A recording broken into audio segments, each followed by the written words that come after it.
Ready to go? This is our community's house. We are all guests in it here to serve our community. My name is Mike Little, Mayor for the District of North Vancouver, and so the pleasure falls to me to welcome you all here to the regular meeting of Council for January 8th at 7 o'clock. We start our meetings off with an acknowledgement. Councillor Murray, would you be willing to read that acknowledgement? Thank you, and I'd like just to wish everybody a happy new year. We respectfully acknowledge the original peoples of these lands and waters, specifically the Tsleil-Waututh, Squamish, and Musqueam, on whose unceded ancestral lands the District of North Vancouver is located. We value the opportunity to learn, share, and serve our community on these unceded lands. Thank you very much, Councillor Murray. Council, we have an agenda that's been circulated. Are there any errors or omissions from the agenda as presented? Hearing none, will somebody please move its adoption? Moved by Councillor Forbes, second by Councillor Murray. And call the question. All in favor? Contrary minded, motion carries. Council, we have some minutes from several meetings on there. So November 6th regular meeting of council, November 14th special council meeting, November 20th regular council meeting, November 28th public hearing, December 4th special council meeting, and December 4th regular meeting of council. Are there any errors or omissions from those meeting minutes as presented? Hearing none. Moved by Councillor Murray. Is it seconded by Councillor Forbes? Prepared to call the question. All in favor? Contrary minded? Motion carries. Can I just get added to the panel? If I can be made co-host, that'd be great. Thank you. Yeah, just as we're getting going today, I did want to just take a moment to comment on, we are watching very closely with the extreme weather event that is coming our way. What we're anticipating is somewhere between lows of -15 and -20 by the time we get to the weekend. And so we're going to be rolling up our emergency operations with the North Shore Emergency Management Group tomorrow, and they'll be meeting to discuss options about what we could potentially do to offer some respite during that time. We have in the past used our rec centers and libraries with extended hours in order to be able to offer them as warming centers. And so the EOC will be set up tomorrow, and we'll be giving further information as to what steps we'll be willing to take in the leading up to that very serious event. When your temperatures only get up to about -8 during the course of the day, that doesn't give anybody an opportunity to get relief. And it's certainly not something we're used to on the West Coast. So we don't all have the right kinds of winter clothing and garb to look after us during that time. And so we will be activating the EOC tomorrow to prepare for that with more information to follow. Here we go. Okay, I did want to say just at the front end of the meeting also that we conduct our regular meetings of council in a hybrid format, which means we have members of the public, members of council, and members of staff participating in the meeting in person and virtually through the Zoom connection. And so here tonight we have Councillor Pope is joining us virtually. Councillor Back sends his regrets. He's not able to be with us here tonight. So you have 6 of the 7 members of council present and participating in the meeting this evening. We also reserve a period of time up the front end of regular meetings of council for up to 30 minutes for members of the public to make representation on different issues of interest to them. And so I'm going to be going into the public input period now. Members of the public can speak for up to 3 minutes during this time. I do have some people who have made themselves known to the council before the meeting. And so I have 3 speakers that are here in the clerk's list. My apologies, there was one other thing I was going to address before we get to that point. Items 8.1, 8.2, and 8.3 have been withdrawn at the request of the applicant. So the applicant's documentation wasn't in order, wasn't prepared for tonight's meeting, so they have requested that we withdraw that item for this evening's meetings. So 1, 2, and 3 will not be considered by the council tonight, even though they were printed out in the agenda ahead of time. We'll work with the applicant to find a new date. I believe we're working potentially with February 5th as a working date for them to return back for items 8.1, 8.2, and 8.3. But again, they asked for it to be withdrawn, and so it is not going to be considered tonight. With that, we do have 2 speakers to agenda items and 1 speaker to a non-agenda item. And so the first speaker I have is Graham Alexander. And is Mr. Alexander joining us virtually tonight?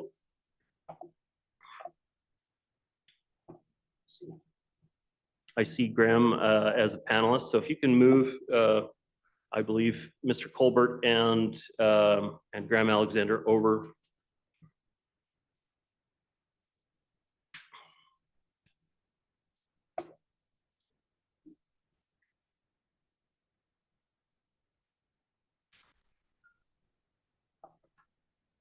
Can you hear me okay?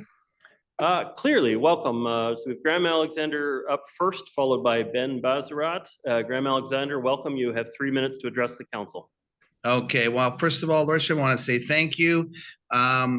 Thanks to the whole council, and a special thanks to Councillor Hansen for that #1 freeway extension. I know since going to UBC 20 years ago, it's been a heck of an issue for congestion. So good job, Councillor. I really believe that was good. But that solves about, few percentage of the problem. I think the key thing is here is you want to look at getting, cars off the road or offer them a good stay somewhere. So Mountain and Keith, I believe, talking to Tasman, we can put up to 500 or 1,500 parking stalls. And with the shuttle bus possibly going from Mountain and Keith off of Lynn Valley and the #1, this is going to solve 1,500 cars off the freeway. So that's pretty big, Councillor and Mayor. The other issue, however, down the road, I really believe that this site is a SkyTrain station site. I had my engineers go in, take a look at it, my architects, and this site, to getting all the solution for the #1 to be solved, SkyTrain's got to come over the North Shore. And, your lordship, I really believe that's the spot. If you really look at the geography where the population is in North Van and the district of North Van, the majority is the #1's West Van through to upper levels right down to Lynn Valley. So by having this spot future, that would be great. But in the meantime, if we go ahead with my development and what Hansen is offering, awesome first step. I couldn't say enough about Councillor Hansen of doing that extension, because it's been bugging me since UBC 25 years ago. Always the bend and the cut. It was just as a gong show. So that first step, utilizing the real estate there, is brilliant. And if you take that corner of Mountain and Keith and you focus that main point going around up Longmouth, and we get 550 parking spots there, and with the tiny mobile homes and the 2 towers for people to stay, is amazing. Now, I run hotels in Mexico, in Muyil. There's a brand new airport there. We built these little huts. People always get tired, say people coming off the ferry or just don't want to sit on the bridge, because it changes people's mood. Like, people get very frustrated sitting in line on the freeway. So consider that, because I can put up to 1,500, I think, 550, depending on what Tasman, parking spots, and have a nice stay so that people can just chill out there coming down from Whistler or whatever, and we're set. All right, thanks guys, love you guys. Have an awesome day. Take care. Thank you for your comments, Graham Alexander. The next speaker I have is Ben Bazarat, followed by Jackie Ashley. Welcome. If you want to have a seat at one of the seats there, we'll turn the microphones on for you. When you're comfortable, you have 3 minutes to address the council. Okay, sure. Hello, Mr. Mayor and dear council member. I'm ready to present my presentation. Go ahead. Yeah. The microphone is on, right? It is. Yeah. Okay, yeah. This is Ben Bazarat. I'm one of the partner and developer of this project, 2045 Old Dollarton. We are 5 families who invested in this project for the last 5 years to build a condo and sell it. But unfortunately, because of high level water, we had to change the application to rental building and to accommodate with the parking level. I truly understand your crucial role about serving the community, and I respect this. We learn from other project presentation at district, and to shape our project in a way to get the acceptance tonight. We offer 20% of rental, affordable rental, and fully rental building to help low-income communities and families. We treated very well with our existing tenant. 3 of them gone out of business after COVID, unfortunately, and 2 of them staying there. One of them gonna be January end, and the other one on March. The contract gonna be end. And we didn't change the rent for last 5 years. The average rent should be around $40 per square foot, and we just charge them around $20 per square foot, and just only 10% increase. And it's just, the building is gonna be for free for them for the last 5 years. And about the energy and earth-loving strategies, I call it, we did so many strategies to like solar ready for the building, like using solar panel for the electricity of public areas, hallways, and things like that. For water conservation, we did a really very big water tank, around 3,500 cubical feet, to reserve the water, rainwater, collect the rainwater, and release it to the district storm line by their recommendation. And we use that water for watering our landscaping as well. We also use the low flow fixtures to lower the water usage by 20%. We use to be like a more greener lifestyle and deeply connected to the natural resources. We eliminated all the carbon dioxide fuel consumption, and instead of that, we're going with the electric base water heater and hot water electric tank as well. By the way, I know that 3 minutes is done, and I couldn't say all of my speech, but I really kindly request your help for us to get little step toward increasing rental supplies and rental housing in our community. Thank you very much. Have you just pause there for just a moment, just check with the clerk.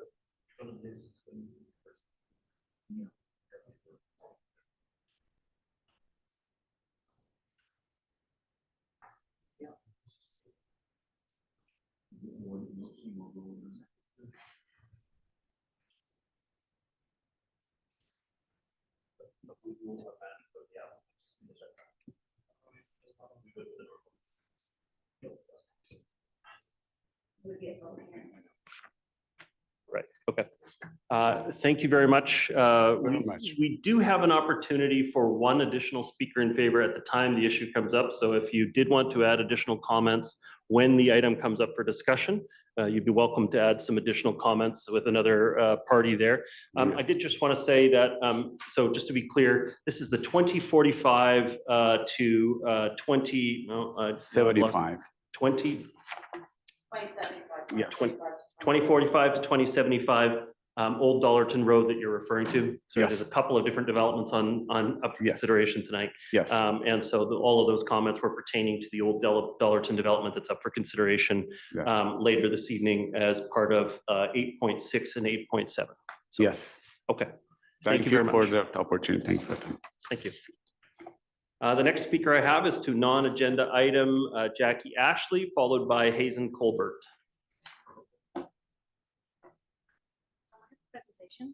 Welcome. So there is under the edge of the desk, you'll see a USB port there. And if you plug it in, if it's a Microsoft product, it should automatically pop up. Or, yeah, there you go.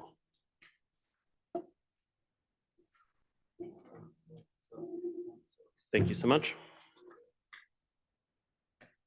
And may I request, if you have an additional copy of that, if you can put it in the black tray, the clerks will scan it and share it around as well. So on the desk there in front of your seat, if you put a copy in the black tray, we'll have the clerk scan it and send around an electronic copy as well. Is it popped up? Has it popped up on the No, desktop? it is a PowerPoint presentation. PowerPoint. You've got it in the USB slot in that Yes. small computer? Yes, I'll try this. There's 2 slots. I'll try this. No, it works in that one. Okay, there you go. And then tap the bar. Make sure the screen's on, right, there you go. Okay, That was it for a brief second. Here we go. great. Yay. Okay. Okay, when you're So ready, you should- have 3 minutes to address the council. Welcome. Hi, my name is Jackie Ashley. This is my husband, Christopher Knock. Thank you very, very much for allowing me to speak today. So this is about our home. It is, you can see it's a large detached property. And unfortunately, we're not allowed to have a secondary suite as a result of our zoning. And that is not going to be addressed with the proactive review that you guys are doing under Bill 44. And what we're requesting is that our home is included in this proactive review to see if we can have a secondary suite. This currently, everything in our lower level has been fully permitted. We have, as you can see, it's a very spacious and nice dining room downstairs. There's a living room, same size as upstairs. We also have a kitchen that has got all the permits for everything. In 1984, we have approved electrical inspection certificates for all of the appliances in the kitchen. I'm not going to go into details about the zoning, but the key issue is that unlike other communities, our area of our court was zoned as if we were a condo tower. So despite being a large detached single family home, we're zoned as if we're a condo in a tower.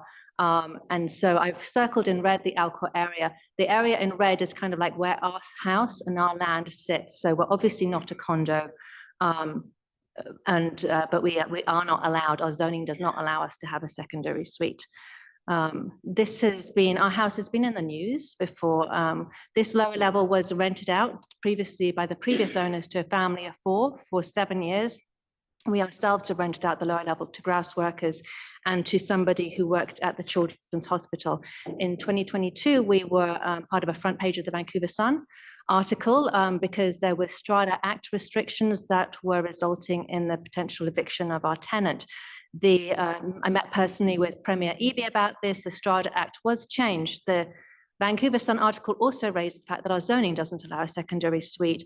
Not only has that not changed, but it has got worse. In 2023, the district has directed that we remove the stove in our lower level, despite having approved electrical certificates and the community development plan that would support accommodation such as ours. In 2024, we're going to be renting out the lower level again, and we're going to have to tell prospective tenants that at any time their stove might be removed. I know that zoning is really complicated.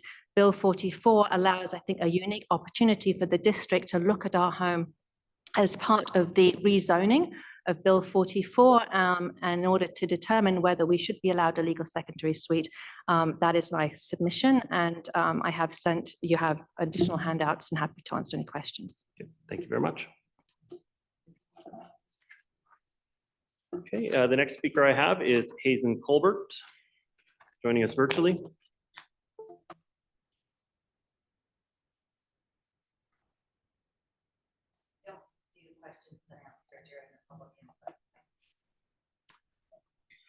Hazen Colbert, can you hear me? Mayor Little, I'm here. I can hear you, but I Yep, cannot open my window. So I can hear you clearly. Welcome. You have 3 minutes to address the council. Thank you, Mayor Little. What I want to say, first off, I need to say that this is actually either the second or third time in the last 2 months that I have spoken here and not been able to open the window that allows me to see what you're seeing. And I want to first say, according to information you provided to me, you are seeing that my name is Dr. Professor Colbert. Not at this moment, but at the public hearing about a month ago, it was a different name. So thank you, Mayor Little. To the best of my knowledge, I've never had that name, but it's not there tonight. So that's perfectly fine. I think that it's important that I also say that for those that do not know, I have business connections, and I spend part of my year on the west coast of Mexico, in Puerto Vallarta, and also in a number of other locations. And I have looked into statements made by another speaker tonight who alleges to own a hotel on the Pacific coast of Mexico, and I cannot confirm that fact. I want to make it clear, I can't confirm that fact. Doesn't mean that the person is not telling the truth, right? I've been dealing with this particular market since 2005. I just can't confirm that. I want to say that I would never call you your lordship. You are to me the mayor, and in very formal words, you are to me my worship, Mayor Little. I want to go to this is concerning me a great deal. There were in my Facebook feed, I received a number of images of Councillor James Hansen standing less than 2 meters from Highway 1 on the cut in a raging storm, which I'm told, and I'm not knowledgeable about this, was an atmospheric river. He didn't have an umbrella. He was less than 2 meters away from the cars that were speeding by. His trousers were too long. They were flooded. His shoes were flooded. I don't know why a person who's exactly my age would put themselves in such a dangerous condition. And I only say, I really think and I hope that this council can, through compassion, recommend that James Hansen check himself into the Hope Center and have his cognitive disabilities reviewed. Thank you, Mayor Little. Thank you very much for your comments. Hazen Colbert. Would anybody else, we still have some time in the half an hour we set out at the front end. Would anybody else like to add their comments? I've got Dr. Corey Cost here in the chambers. Welcome. If you want to come down to the desk here, we'll hear your concerns.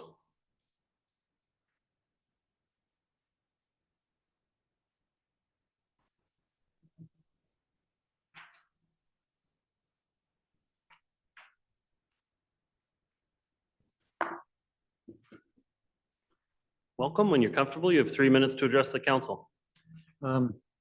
It's been a while since I've been here. Is this overhead unit still working? Yeah. It is, so you can put something there. Okay.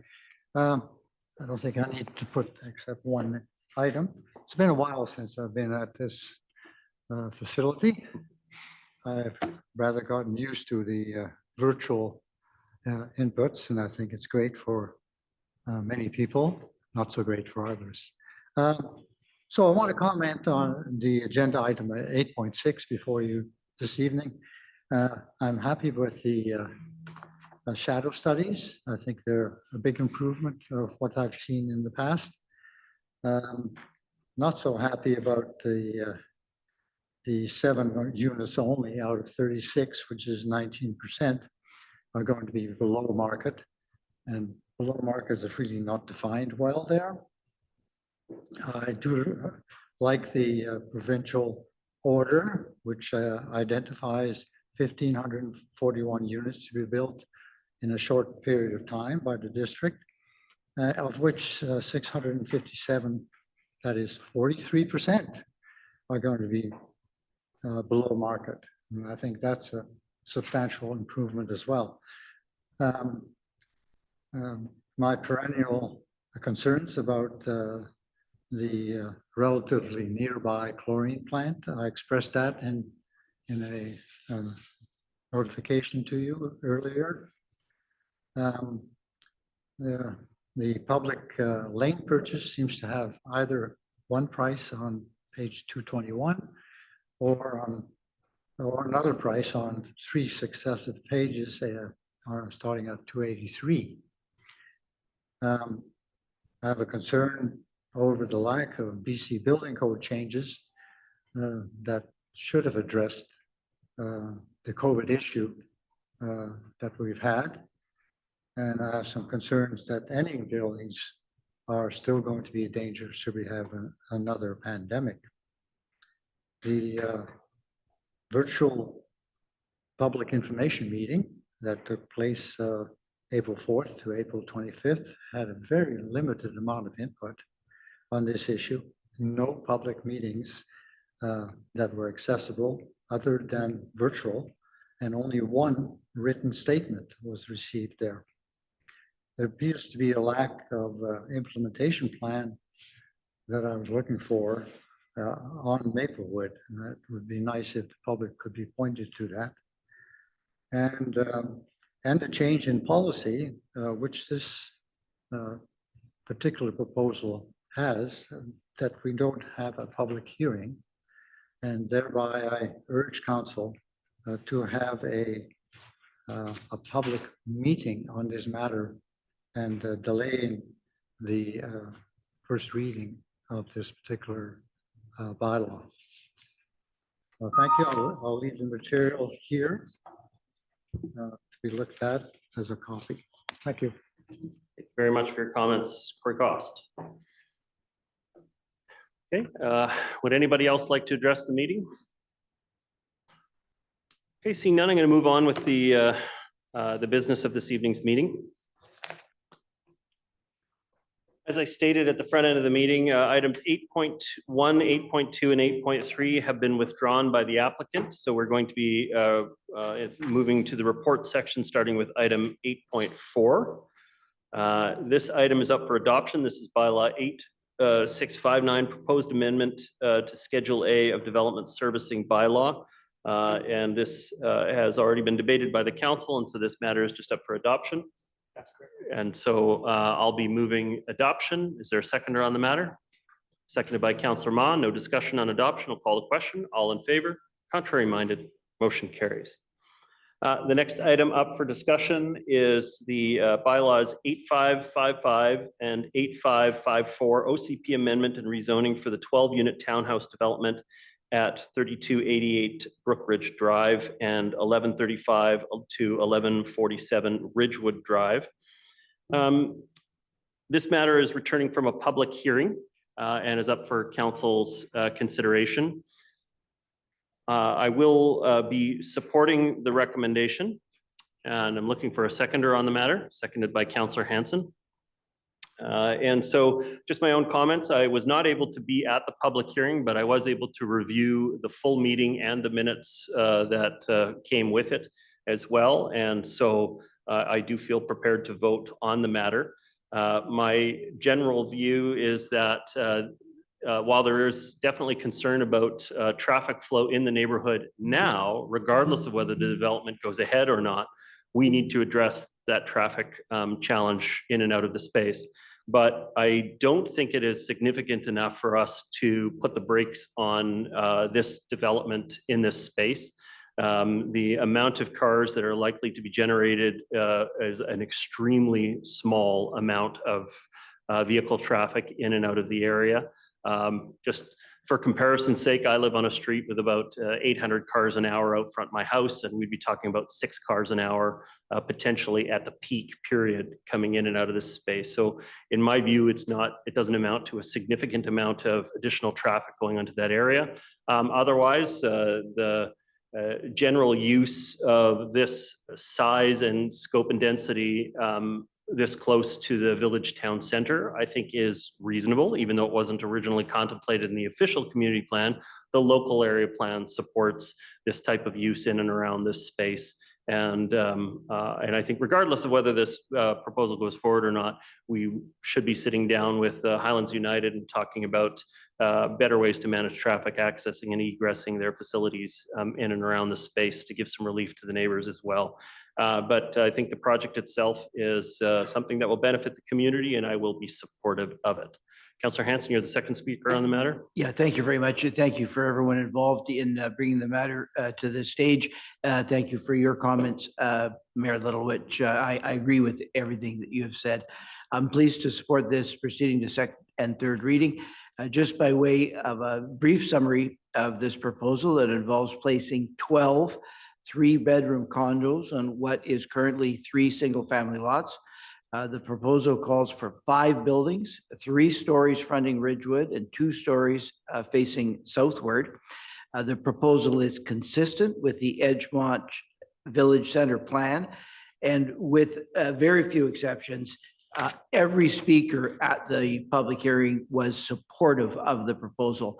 The only concern raised, as you mentioned, Mayor Little, pertained to the access coming through Brookridge, which, and the question was asked, would it not be better to create an access off Ridgewood? I can say that from my part, I have very carefully considered the issue. I have attended at the site on more than one occasion at different times of the day. I've met with local resident, had the issue very clearly explained to me. I believe the existing plan access off Brookridge is the preferable access. The reasons were stated by staff at the public hearing. Ridgewood is an arterial and it has more traffic, cyclists and pedestrians compared to Brookridge. And while I'm very sympathetic to the issues of traffic on Brookridge and agree with the comments made by their mayor, I don't believe that the access off, well, I believe that placing the access off Ridgewood would indeed create greater issues. And I also note that it would call for a total redesign of the property, and potentially that would create other issues in terms of setback and height that are not existing in the current proposal. So I'm happy with those comments to support this proposal. Thank you very much, Councillor Hanson. I've got Councillors Ma and Pope. Councillor Ma, your comments, please. Thank you. Similar to my colleague, Councillor Hanson, I took the opportunity to meet with local residents, the developer, and speak with Bonten Associates, the transportation consultant on the project. I have also been to the area a few times to see the traffic and pedestrian flow, including this past weekend. All things considered, I do support the staff recommendation, including to have the parkade entrance on Brookridge. My overall consideration is safety. With the new proposed sidewalk and setbacks, I believe this is the better choice. So I do support the staff's recommendation. Thank you. Thank you very much. Councillor Pope, your comments. Thank you very much. I would just like to add that what's been said already, in that I live just down the road from this site, and I have used Brookridge often to drive my daughter to scouts downstairs at the church, and I'm in Edgemont Village all the time, so I'm very familiar with it. I've listened carefully to all the concerns of the residents at the public hearing and read the emails and looked closely at the plans, and I feel that these 12 townhouses will provide housing that Edgemont needs for the missing middle. And the housing needs report, which identifies a need for family-oriented units and alternative home ownership options for the missing middle households, and is also aligned with the province's housing target order, which identifies a need for 3-bedroom suites and home ownership units. It also aligns with the OCP goals, and it with the OCP review action plan, and it's consistent with the Edgemont Village Transportation Study and the Edgemont Village Center plan. The greatest concern, as others have mentioned, seems to be the location of the parking lot feeding onto Brookridge. I note that 3 traffic studies have been done, including one just a few months ago in November. And these reports summarize that the impact of this development will be nominal, with a net increase of 3 to 5 vehicles an hour during peak times. And however, if the parking access were moved to Edgemont, it would significantly compromise safety. Ridgewood is a major arterial road. The volume of traffic on Ridgewood is approximately 12 times greater than Brookridge during these study hours. And the volume of pedestrian traffic is also much higher on Ridgewood. So there are nearly 5 times as many pedestrians using Ridgewood when compared to Brookridge. And many of those, a large portion, are children and seniors. Additionally, the proponent will make substantial off-site improvements, including upgrades to the intersection, the addition of crosswalk markings, the narrowing of pedestrian crossing, the addition of street lighting for visibility, and a sidewalk on both frontages, and the removal of parking along Brookridge Drive. And the developer has also provided a $200,000 contribution, which can be allocated by council for additional improvements if deemed appropriate. After assessing everything, I am confident this project will provide value to the community. Much needed missing middle housing and the parking lot off Brookridge is the best possible option. So I support this development to move forward as presented. Thank you very much, Councillor Pope. Councillor Miri, your comments, please. Thank you, Mayor Little. I think the challenge with this one is the lost opportunity and what we haven't addressed over the years in different parts of our community. I can look at Deep Cove, Lynn Valley, Edgemont. Councillor Hanson has a motion about the highway traffic. Most of the challenges that we face in the district are taxes and traffic and parking. And it's not getting better, it's getting worse. We were told that if we build density, transit will come and people will get out of their cars. And that has not been the case. The kind of developments that we're building are multi-million-dollar developments, units that are very expensive. And with that cost comes a need for convenience. And so these units always come with cars. There was a presentation or there was a concept many, many years ago. I said to the council of the day, maybe we should just make Lower Land no cars at all because it's a captive audience. You know, if we made the whole thing from Main Street to Keith Road, no parking, you know, next to on a flat space next to Phibbs Exchange at the bridgehead, it would be perfect.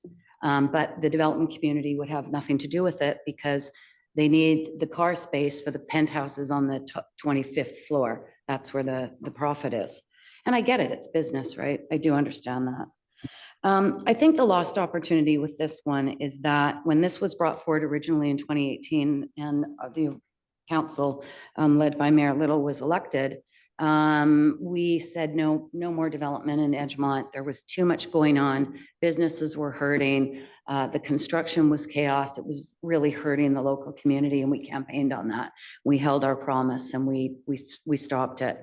And when this application was originally brought forward in those years prior to that election, the message was the same thing from the community to the council, that traffic was an issue, that the numbers of people coming into that little cul-de-sac was a lot, and it was growing, it was getting busier. There's a high school there, a daycare there, the church facility, and it's just this constant stream of traffic coming into this little cul-de-sac. And what happened between then and now? Nothing happened. And that's a lost opportunity. You know, we could have addressed those issues. We're currently, and right now we're in a more challenging place than we were even back then, because we've got a lot of senior people in the municipality that are leaving with a corporate memory. We've got a lot of really capable young staff, but there's some, you know, they're growing into these roles. There's a lot of things on their plate, and they're dealing with issues that, you know, some of our senior employees have never dealt with before because of the complexity of where we are within the municipal system. So I really do feel for the residents that are impacted by the kind of traffic that is being allowed into that back area, which is all good traffic. It's all good in the reason why they're going to that church. But the impact to the residents is very negative. And I note that the developer, there is a $200,000 contribution, but within the staff report, it just says that it can be used in the area. We are still waiting for a report on traffic in Edgemont. We have yet to see that. We've asked for it a couple of times. We asked for it as part of this hearing. And I really do think that $200,000 needs to be earmarked. I'll take my 2 minutes. Sure. I think that $200,000 does need to be earmarked to look at that particular area and take the funding and put it into a place that can redirect some of that traffic and work on looking at alternatives, alternative drop-off spaces, maybe on Edgemont. See what the alternatives are to take some of that impact away. The other thing I'm concerned about is, the process in regards to the length of time that the first application was submitted and the fact that the second one came in last year and we never asked for any changes, even though we heard all of this concern from the local community. And I think that was another lost opportunity, that we didn't ask that the developer look at, maybe redirecting the access out onto Ridgewood. I understand the points of my fellow council members, but it worked for the first development that's on there. I don't understand why it wouldn't work for the second. If it didn't work for the first one, why did we allow the access to come out onto Ridgewood in the first place? There's going to be more people as Edgemont has been built out than there was 5 years ago, 10 years ago, 20 years ago. I think I don't think the process served the community very well. I think listening to the community, and Mr. Cost talks about limited opportunities through online virtual public meetings. Ever since COVID, we've really pulled back from meeting people face to face. We did have a meeting. We met with the developer at first. When we met with him in the community, there seemed to be a willingness to switch the access point out onto Ridgewood. It seemed simple. As the days went on, it got more and more complex, and it didn't look like it was going to work out. It was going to be a significant cost. So I think there's been some really big missed opportunities with this one, Mayor Little. But I understand the application, and I just want you to advise as to how that $200,000 will be directed, not in the general area, but how it will be first used to relieve the impact and work with the church in regards to this neighborhood. That's fair. And as we've returned from a public hearing, I'm not going to have them do that at this moment, but you have my commitment that that staff will report back on proposals to alleviate that specific neighborhood. It won't be taken out of that area. Councillor Forbes, your comments, please. Thank you, Your Worship. I agree with all of what my fellow councillors have said. I met with the developer too. We discussed the exiting out onto Ridgewood, and I used to live on Ridgewood about a block away from here, closer to Capilano Road. And that was a few years ago, but it was very hard to get out of my driveway onto Ridgewood even then. So I think adding more traffic on an arterial is not going to help us in the long run. It's going to hurt us. Having said that, I understand the concerns of the sightline and some of the concerns of the community, but I think the trade-off as to the safest way to have this development edge is into Brookridge. But also, having said that, I think I agree with Councillor Murray that I think there's a lost opportunity here, that this could have been looked at sooner, should have been studied sooner, especially after this came forward in 2018. So the one other point I'd like to make too is that, I really, really want affordable housing in the district. And this is not affordable housing that the way I define affordable housing, but it's affordable for the Edgemont area. And it does meet the middle income family category. And it does have the bedrooms for families. And it's close to Edgemont. It's in a good transportation area. Very good schools and a rec center very close within walking distance. So I'm in favor of this proposal. Okay, thank you very much. Okay, I see no further speakers at this time. I'm prepared to call the question on the matter. All those in favor? Contrary minded? Motion carries. Thank you very much. No, she was just, it was just delayed. Her comments were in favor. Yeah. And Councillor Miri, you were okay, you were in favor? Yeah, great, there you go. Okay, so I don't have to, I was going to make a comment about how, because it's an OCP amendment, you need 4 votes for it to go ahead, but that's not an issue with 6 votes in favor, so. All right, the next item under consideration this evening, council, is item 8.6. This is bylaws 8660, 8661, and 8663, rezoning housing agreement and development cost charges waiver bylaws for mixed-use development at 2045 to 2075 Old Dollarton Road. Before I comment on this, this is the first significant multifamily development that's come forward to the council since the provincial government changed the laws around public hearings.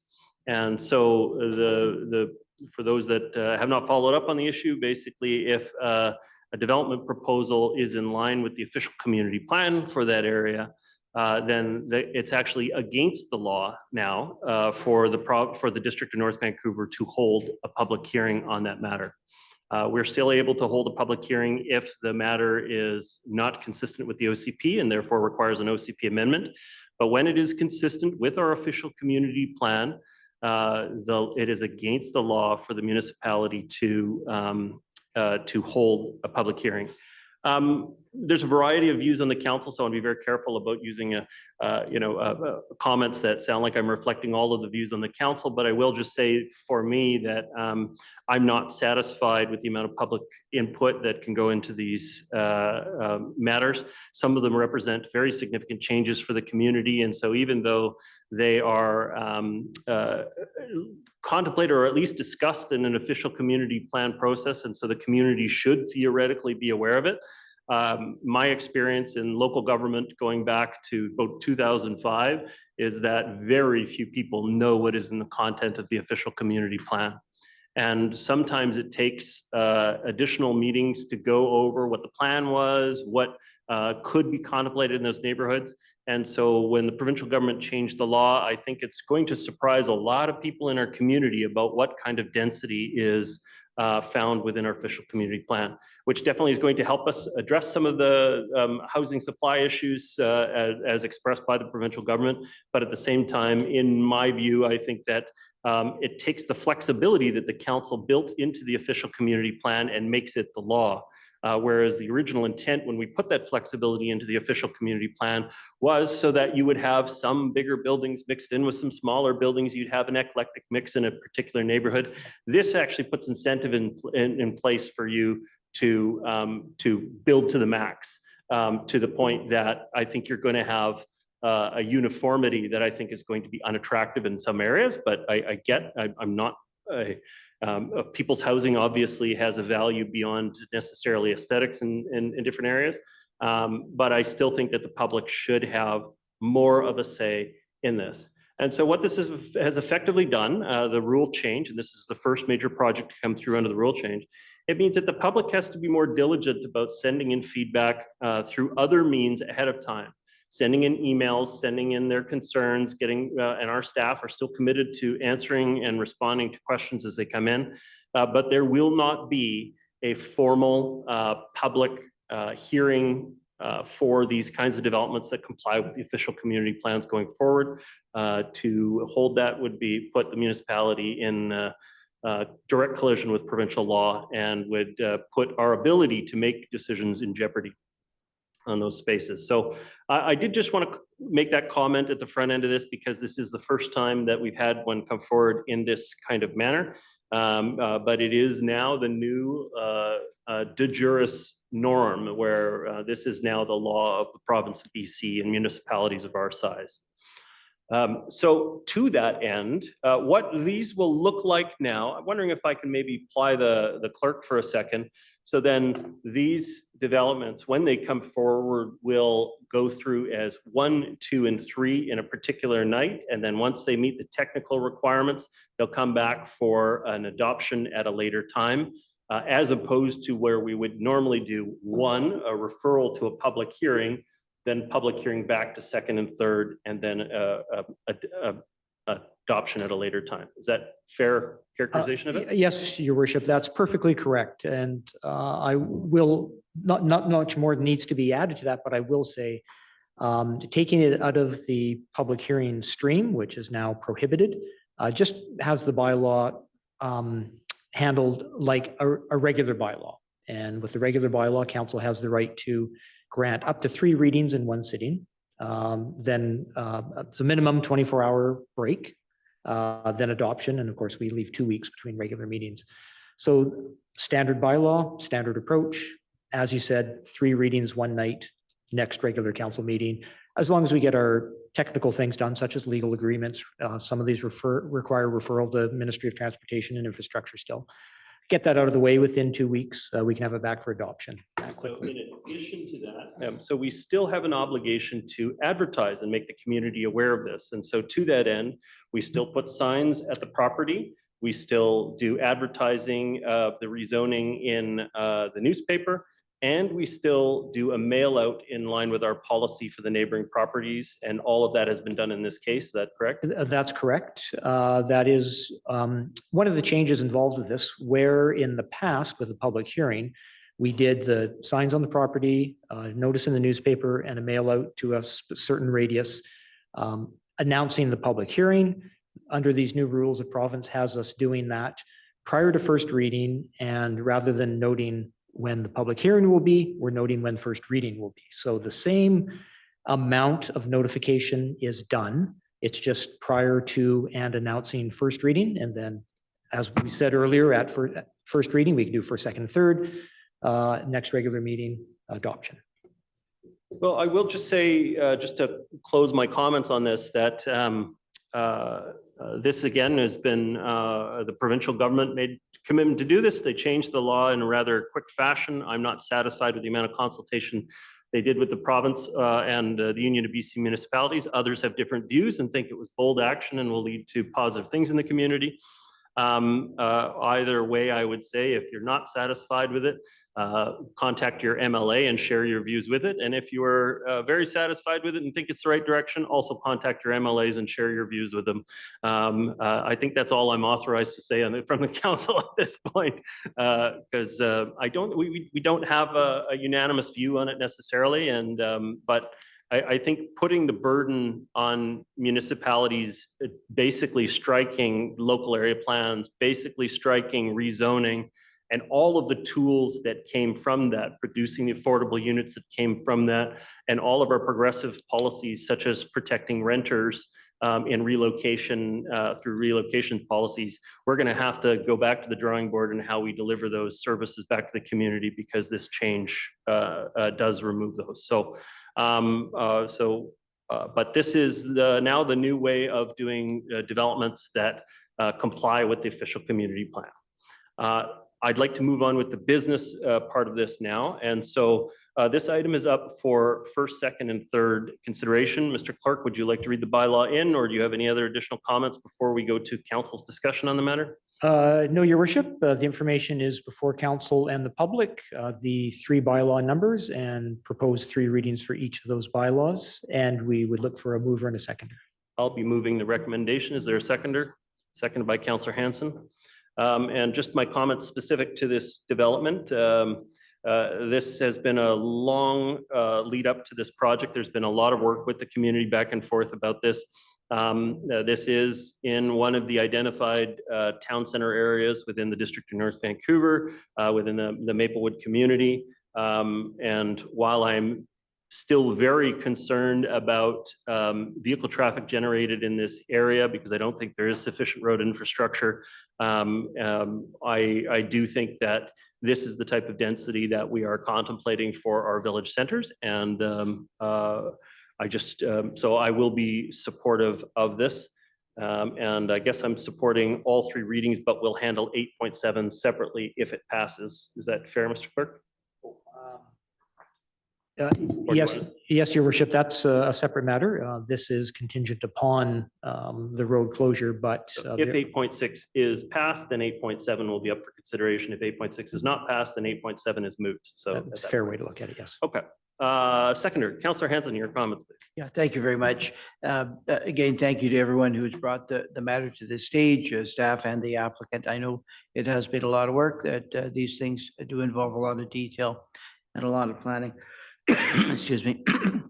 I'm pleased to support this rezoning, housing agreement, and development cost charge waiver to enable construction of 36 rental units, including 7 below market rents with below market rents, and the 6 commercial units. When I look at a proposal like this, I look at it through the lens that it's clear from my point of view that our community requires rental housing and also, of course, requires the commercial units that are going to be proposed. The proposal includes as well 7 non-market units with rents that are 20% below district median rents.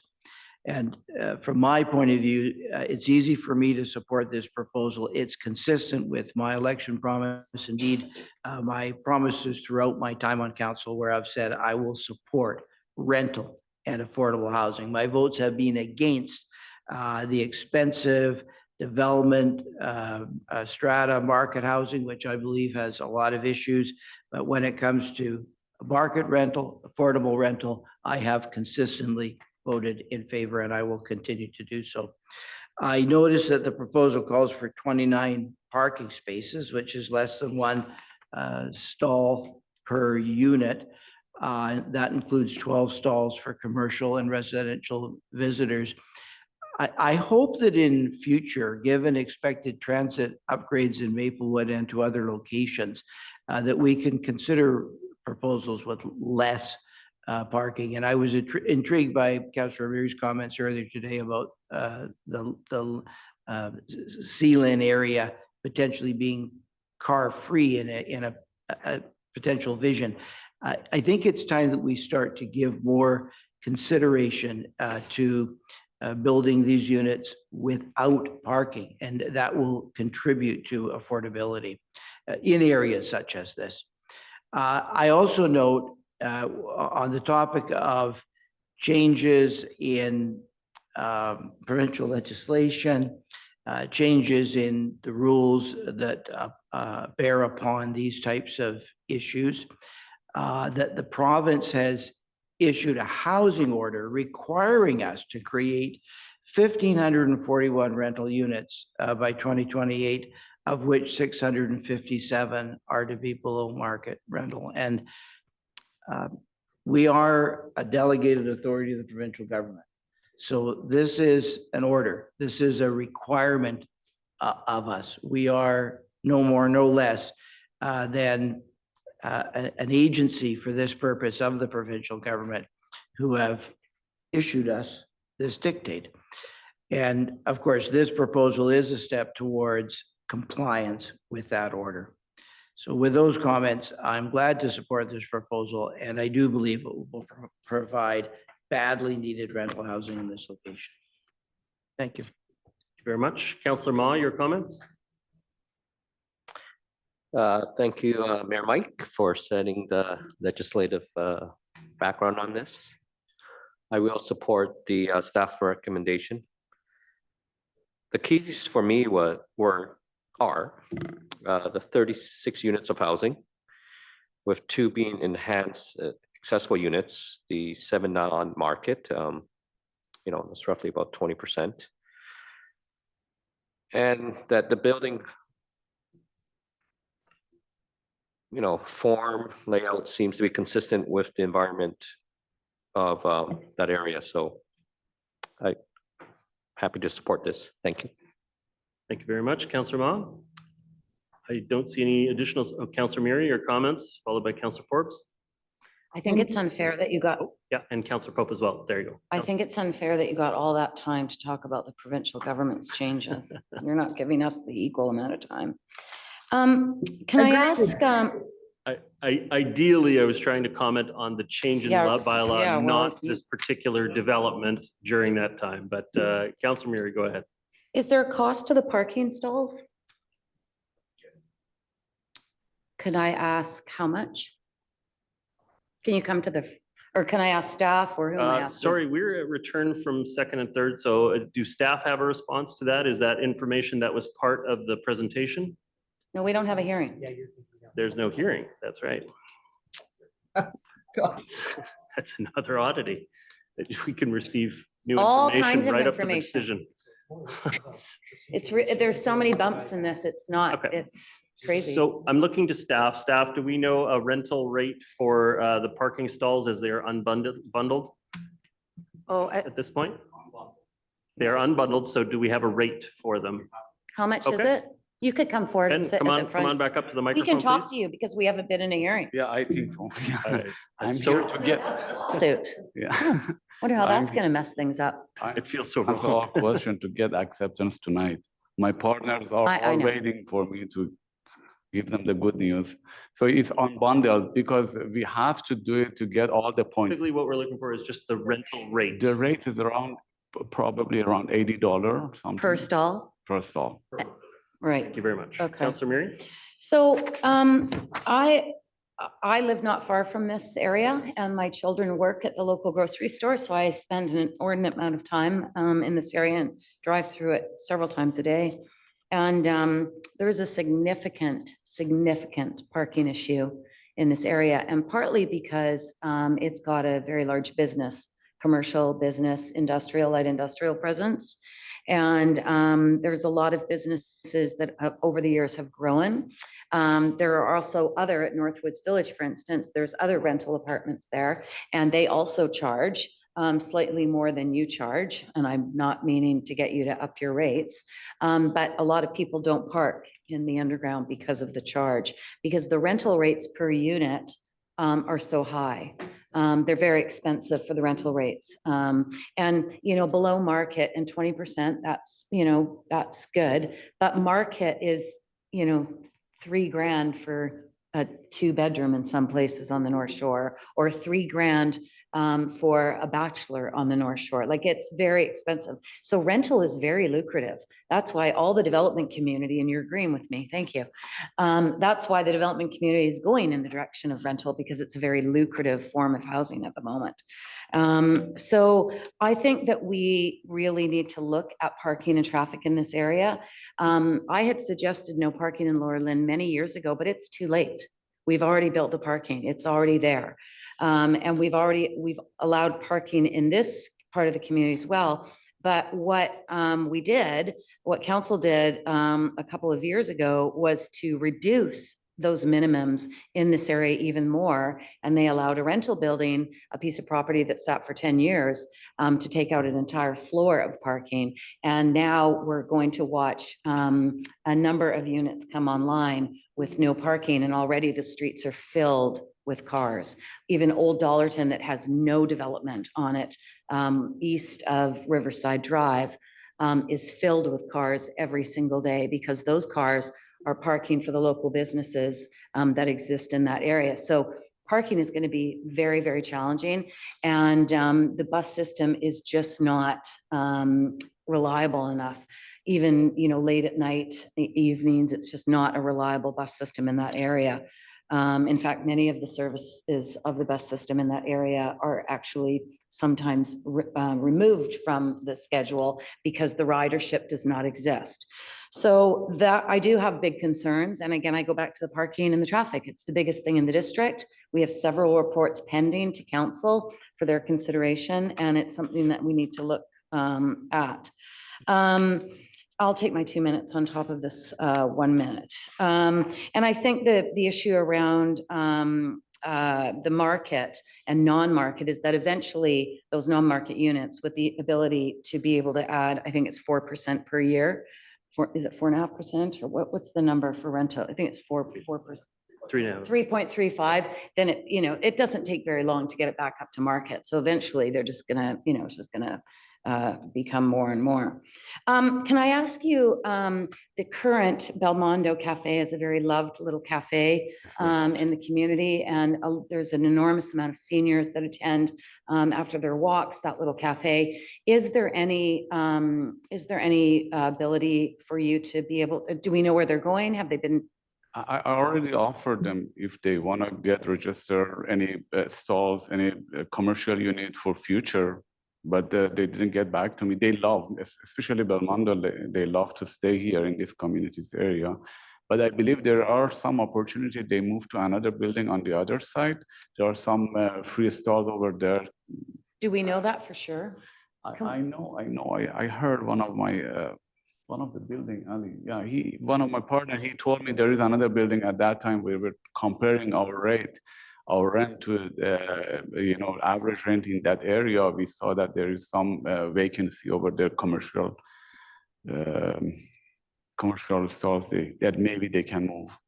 So yeah, I would just ask staff if they could reach out to the businesses to find out where they're going and what's going on, because it is a displacement of small business, and because it takes so long to build, and you need to build during the market when the market works for you. It may not be now. The property next to you sat for 10 years after it was rezoned. Yeah. So there's always a risk. Housing is built when the market works for the economics of the development community. That's how it works. It doesn't work just when we rezone. Otherwise, all properties would be building when they're zoned, and that's not the case. So I will just say that I concur absolutely 100% with your comments in regards to the provincial government's move to remove the public process. I think it degrades the public process, the public involvement, and I think it degrades democracy. We work very, very hard. We spent many, many years building our official community plan. And when I was elected 28 years ago, Mr. Stewart, who was our Director of Corporate Services, who's now our CAO, had said to me that an official community plan is a living document, and it's meant to change over time. It's meant to respond to how a community changes, and it's supposed to evolve. And that's not what this legislation, in my opinion, is going to allow. It's not going to allow it to respond. It's not going to allow it to evolve, because it is saying that we believe if we speed up this process, if we build things faster, miraculously somehow the cost is going to come down. We have not built this much density in this region since the 1950s. And what has happened? The price has only skyrocketed. And it is ripe for speculation under this current legislation. And I think it's a mistake. I think we should be growing democracy and reaching out to people more and looking at them face to face instead of online, and talking to them about how they feel about their communities and doing this together. And that is not what this legislation proposes in my mind. So thank you very much for your comments, and I will support this. But I would like to know where those little businesses are going, and I would like us to assist, if we can, in finding them an alternative place to set up shop, because they're a very integral part of this community.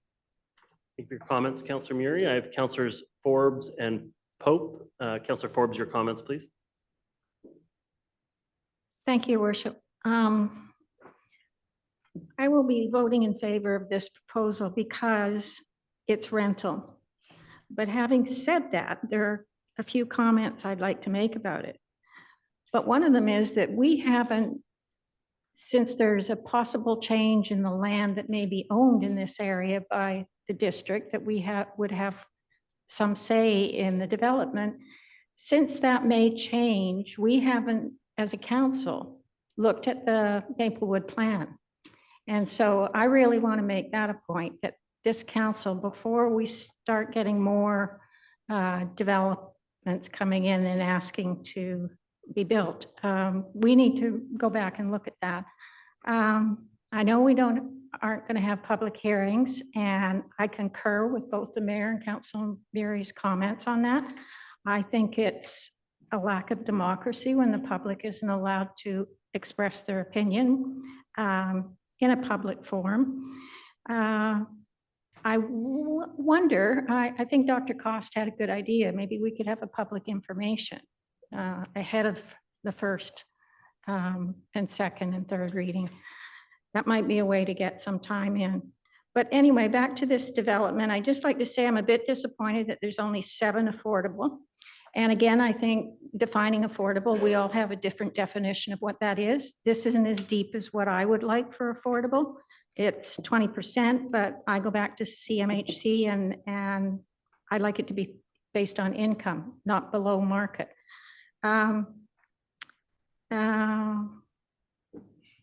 Also in reading the report, I was also, as Councillor Ma mentioned, I was concerned there was only 2 fully accessible units. I think all of the 4 accessible should have been made that way.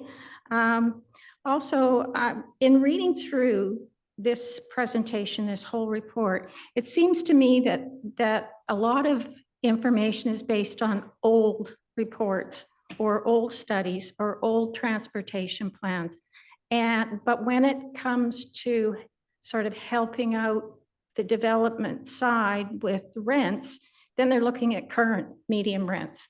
So I have a problem that we have all these older reports that people go back to and rely on.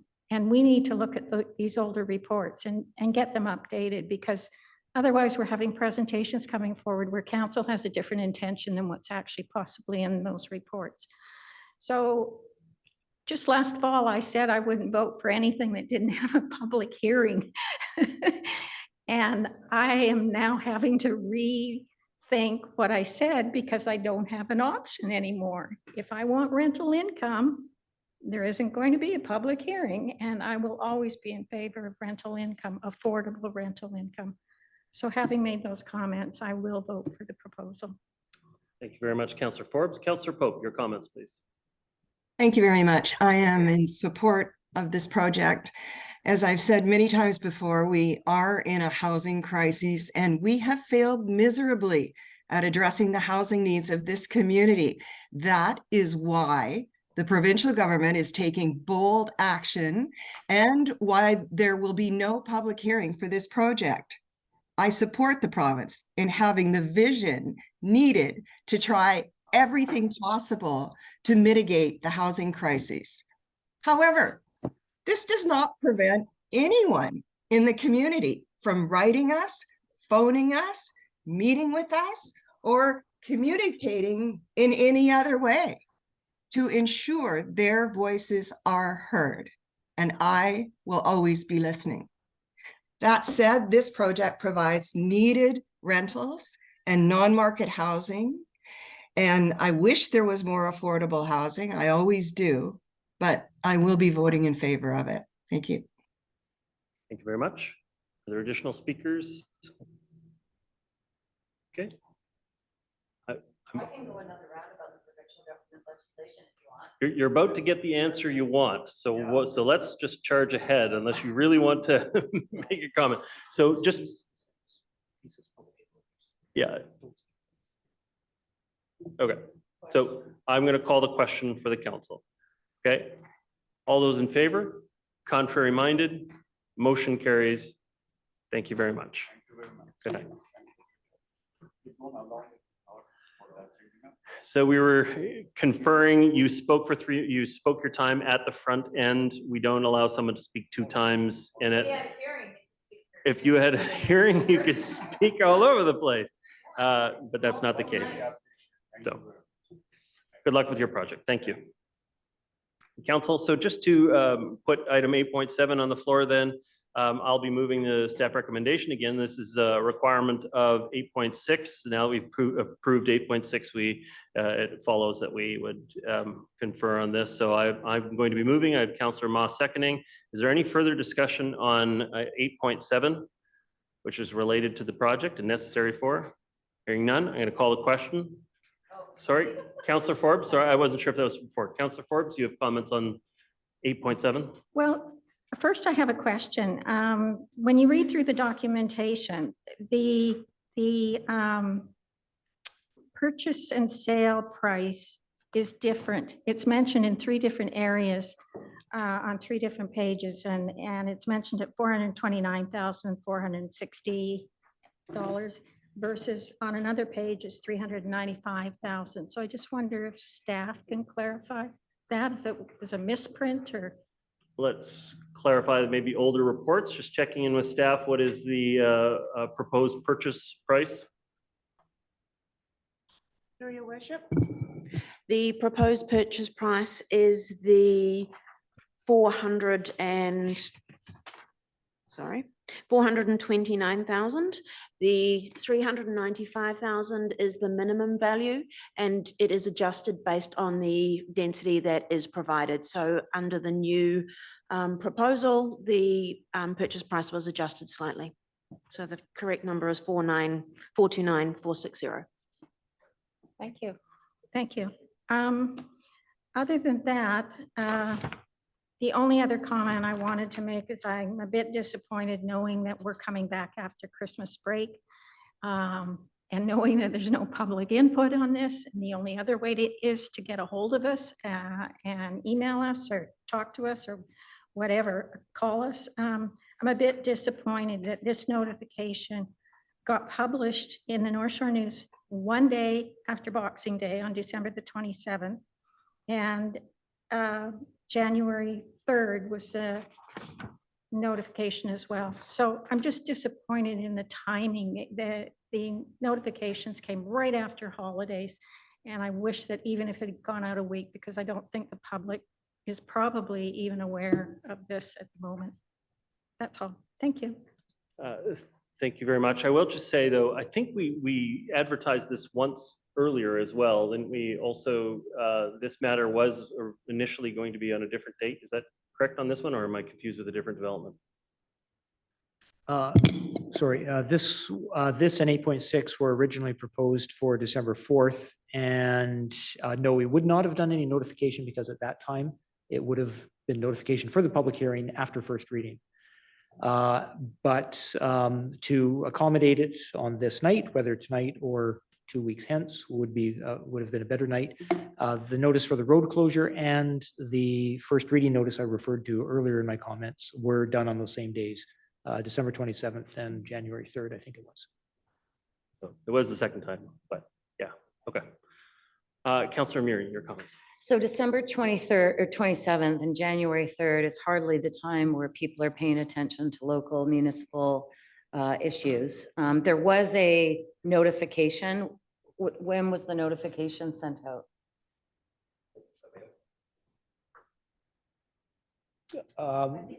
Yeah, I went through the clerk's office. Sure. Notification that was sent out for this project? This is referring to the legal notification, yes. Yeah. Any notification about the project, about anything? Yes, so this application did go through the public engagement in accordance with our practice under the policy. So, and then the virtual PIM was also held in 2022 as well. And I think as a result of that, there was only 2 responses. Okay, so I think that these are opportunities for us to make sure that we can still get information out to our community in regards to these projects, because obviously, you know, when the application comes in, we know that they're going to be going forward with something. Will it be a hearing? No, but there's no reason why we can't send out additional information to the community so it can prompt any, you know, concerns that they may have. Certainly December 27th and January 3rd are not appropriate dates for notification. And I think the other, you know, part of this is the idea that a notice in the North Shore News is somehow going to draw people to be attuned to what's going on in their local neighborhood is, you know, is weak in the sense that most of us don't even get the North Shore News. It publishes only once a week. And I know that it's our policy to place these advertisements in the North Shore News. Provincial policy. Provincial policy, and we have challenged this before, but it really does not do any service to local taxpayers because the vast majority of us do not get the paper. And you cannot peruse this information online. So it's another problem with this legislation, and it's very, very disappointing. Okay, council, do I have any other comments on 8.7? Prepared to call the question. All those in favor? Contrary minded? Motion carries. Thank you very much. Okay, the next item up for discussion is item 8.8. And Your worship, if I could just say something that's missing from this slide and page 7 in the agenda is a second clause to this recommendation. Okay. It reads, as you see in front of you, plus, and that corporate policy entitled Use of Municipal Hall Meeting Rooms by Community Groups and Other Organizations is rescinded. So there are 2 parts to this. Correct. A replacement policy and rescinding of one. That second clause is missing. So as I read it, that will be included in the resolution.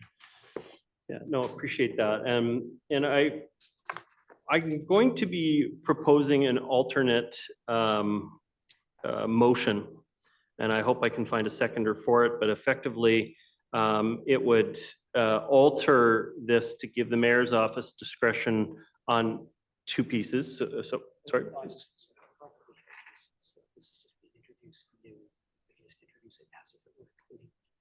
Yes, yeah. And so the motion that I would be making would be that it would include some more discretion by the mayor's office. What this would mean is that my general view is good policy gets you 9/10 of the way there, but you got to have some judgment built into the policy to review things. If we have a hard and fast policy that we force community groups to have to pay when there may be very valid reasons why they can't line up with our dates and our times that we already have a commissioner present. I'd like there to be some discretion that the mayor's office would have the ability to waive that out of our own processes. The other piece would be that this is specifically about the Skyline room. And there are going to be times when we have a busy season, when we have lots of people that are interested in finding public meeting space. My view is this facility and our libraries and our rec centers are public facilities for the community wherever we reasonably can. And so I would also like the discretion to be able to make the committee room available with the permission of the mayor's office. And so those are, I sent those comments to Mr. Gordon earlier, and you said that that can be accommodated in this. Oh, that's correct, Your Worship. And I was going to characterize that what we were just whispering about there a second ago was the policy as printed in the agenda, and the recommendation is that it be approved. To accommodate the mayor's wishes, we'd like to add 4 additional bullets on what is page 298 of your agenda package. And perhaps I should read those. Yeah, please. And that's under, I think it's page 298 of your agenda package, and I believe that's about page 4 or 5 of the report. It's under other terms and conditions, and the 4 bullets we would like to add in numerical sequence to accommodate the mayor's desires are: number 1, that the mayor at their sole discretion authorize the use of either the council chambers or committee room by community groups, and at such other times as may be approved. Second one, that the mayor at their sole discretion authorize the use of district hall meeting space by a group other than an eligible community group as defined in the policy. The third bullet, that the mayor at their sole discretion and upon written request by a community group waive any outstanding debt to the district owed by a community group for after hours staff callouts for opening or securing the building or for alarms or other issues. And the final point to add, that the mayor at their sole discretion and upon written request from a community group cover the rental fee intended to cover lobby security costs through the miscellaneous funding request to council corporate policy. So I'll be moving that. Councilor Murray, did I hear you say second? Is that? Okay, thank you very much. So just my additional comments on it. I mean, there are times when we have groups that don't fit into our standard policies. One example that comes to mind, was able to host the Governor General for an award ceremony. Well, that wouldn't typically have fallen under our policy, but we were able to do it anyway. We've had diplomatic visitors come. They don't count as nonprofits or society groups, but they wanted to come and make a presentation about what was going on in their countries. And so we, exercise discretion to be able to do that.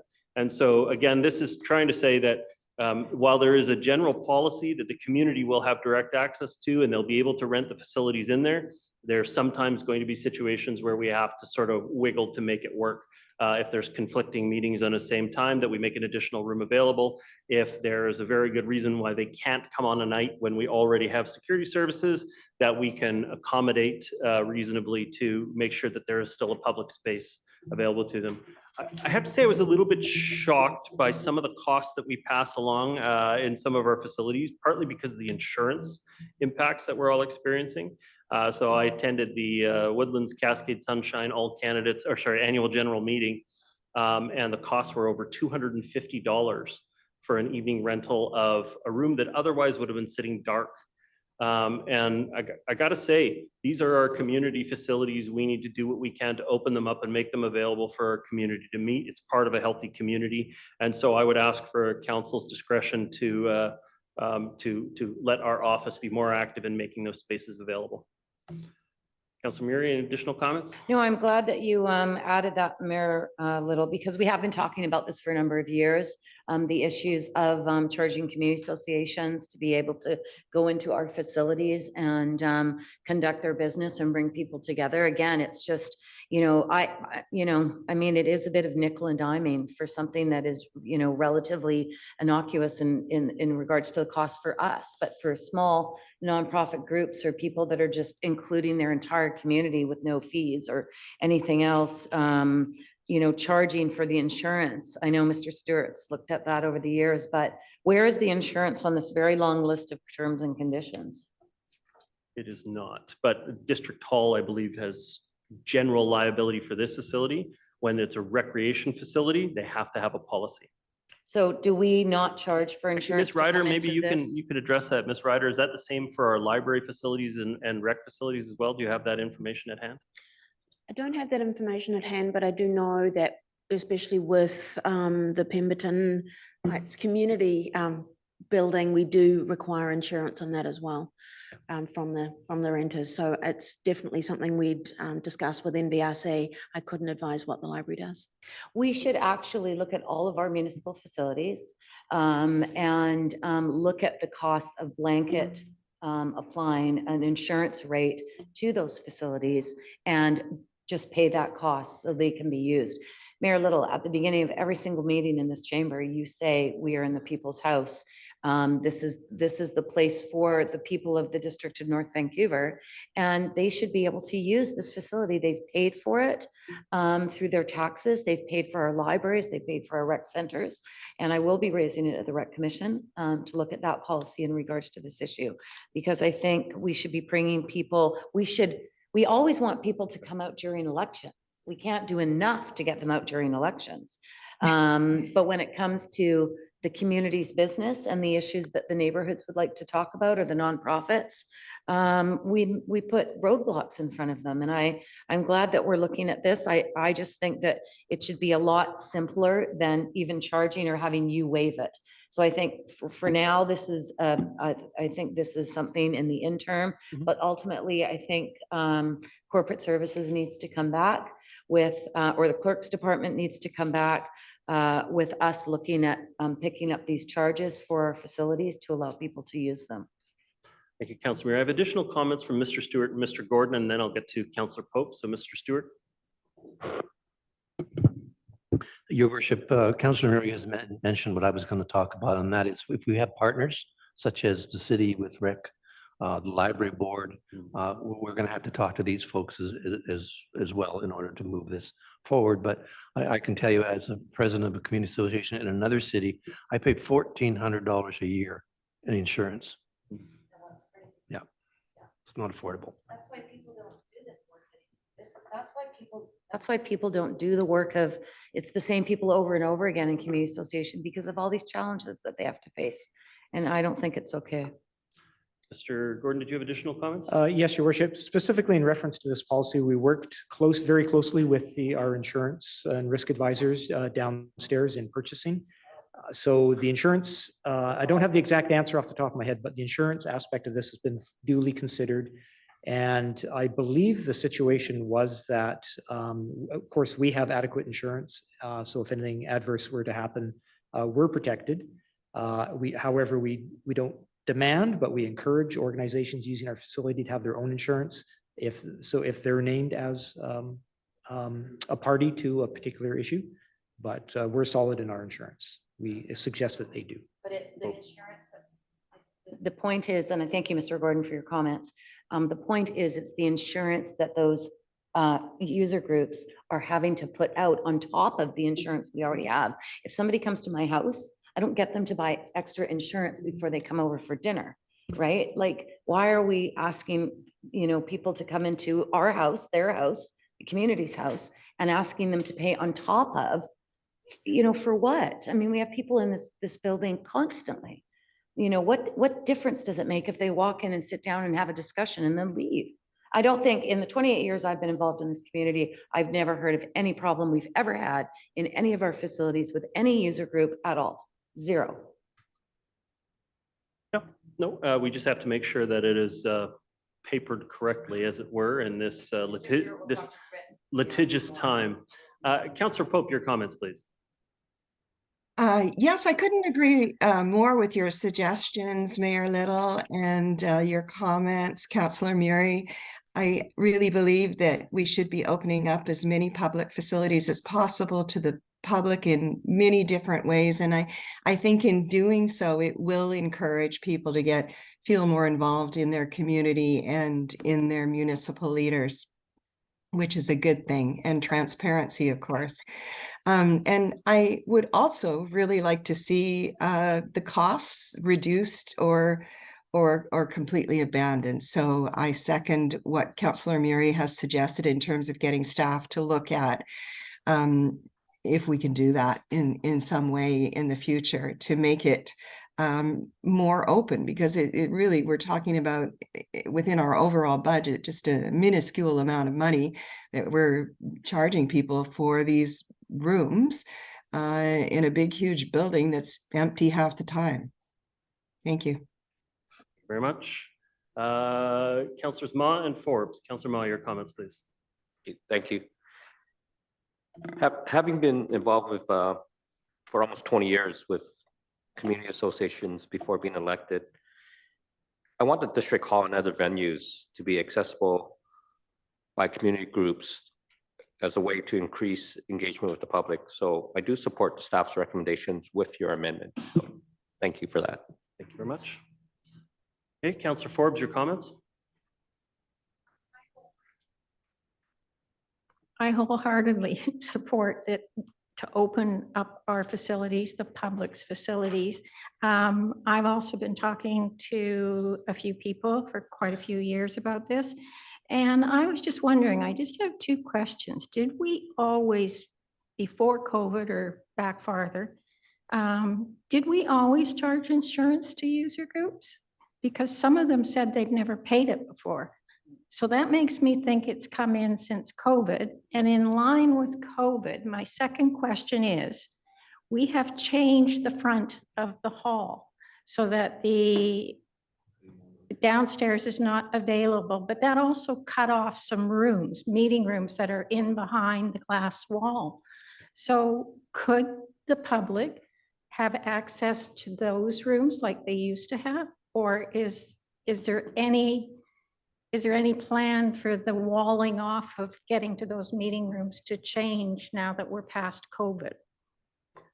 So for security purposes, we're going to try to avoid that wherever we reasonably practically can.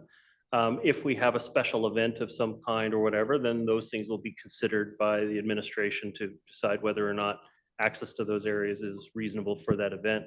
But generally speaking, we've moved the public access to the north side of the building.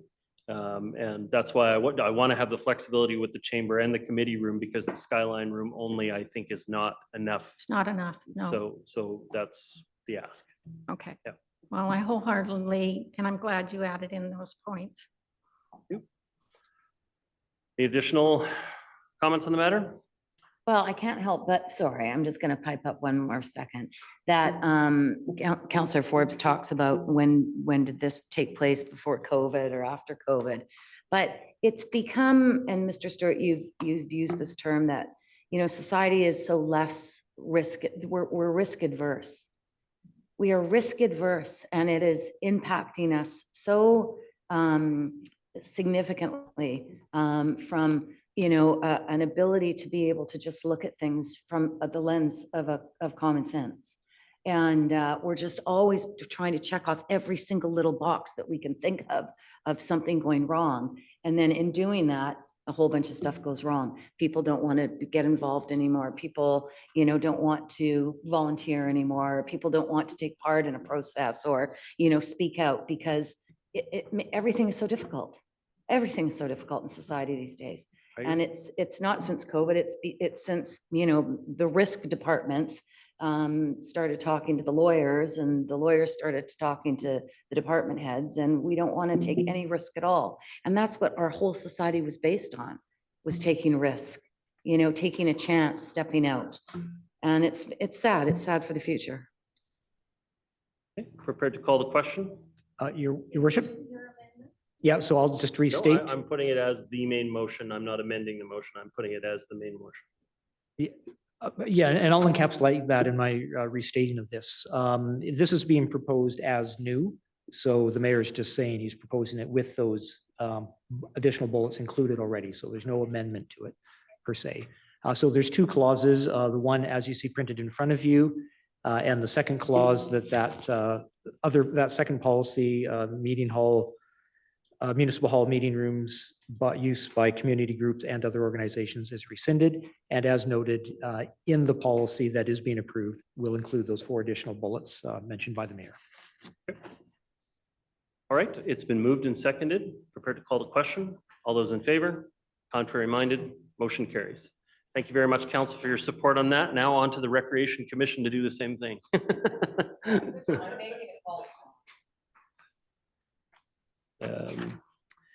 Next up, we have the next meeting in a process for our draft financial plan workbook. Before staff come up to comment on it, I did just want to say, this is the first introduction for it. This is not the best single opportunity for feedback on these things. No pressure on you to go dig through and find your question at this moment. There's still going to be lots of time to provide feedback on the workbook. I'm going to have Mr. Daniluk go through the dates specifically, but we're going to be receiving public input out to about the 22nd. And then we'll have that as an amendment. We'll get all that information gathered. If council members have their questions leading up to it, we want you to get those questions out sooner rather than later. And the intent is on the 29th, we're going to take all of that public input and council questions and responses, and we're going to put that forward for discussion. So there's no pressure tonight to come up with your zinger on this particular workbook. You've got a few weeks to go over the material and provide your questions and comments, and staff would be happy to follow up with you and respond on that. Mr. Daniluk, with that caveat there. Thank you, Mayor Little. That's correct. The purpose of this agenda item is merely to introduce the financial plan workbook and begin the public input process prior to that budget deliberations meeting on January 29th. And receiving those questions sooner rather than later, obviously, is better for staff. So we have a proper amount of time to prepare answers and be clear about those responses. I have a few introductory comments. I won't be long. This process did start back in the fall. The budget now reflects council's approved capital plan, the approved utility rates and user fees, and the proposed operating budget for 2024. On December 4th, council directed staff to prepare the 2024 budget based on a 6.5% property tax increase to maintain service levels. Plus an extra 0.5 percentage point to address the infrastructure deficit. In this draft budget, the average home will see their municipal property taxes increase by $180 or 7%. This is consistent regionally in these times. While this increase is higher than normal, it is both conservative and realistic and does reflect our fixed costs as well as a 0.5 point target savings. A lot of work has already gone into the financial plan, which reflects council's directions starting last year and through the amendment process and recently in December. And the strategic investments that we've gathered through that process are highlighted on pages 8 through 10 of the budget workbook. The budget workbook, along with materials from prior meetings, will be highlighted on the district's website tomorrow morning, and hard copies of the workbook will also be available at the district's libraries. Additional hard copies can be made available upon request. As mentioned, the public input period does start tomorrow and ends on January 22nd. It will be advertised in the North Shore News, and there will be an online interactive tool to support a virtual conversation. Staff look forward to answering any questions received from council and the public during the remaining process, and will provide council a summary of the questions and answers in time for its budget deliberations meeting on January 29th. With that, I'll turn it back to the mayor. Great. Well, thank you very much. I'm happy to move that the item be received for information at this time. I know staff put a lot of time into this, and I know you're going to make yourself available to members of the public and respond to questions from council. I've been through a number of these processes before, and I'm glad that we take a very step-by-step approach to it so that there's a better understanding of what implications it has for our community over the next period of time. So I will be supporting the recommendation at this point. Is there a seconder for the recommendation? Moved, seconded by Councillor Ma. Councillor Ma, do you have additional comments? Okay. Any other member of council additional comments at this time? I would just, I'm just thinking about how, because we don't generally have a big response. I mean, I know you go to the community associations and meet with them, and that's been good over the years. That was a really good addition. But people coming in, and I'm just wondering, we have this requirement to put it in the North Shore News.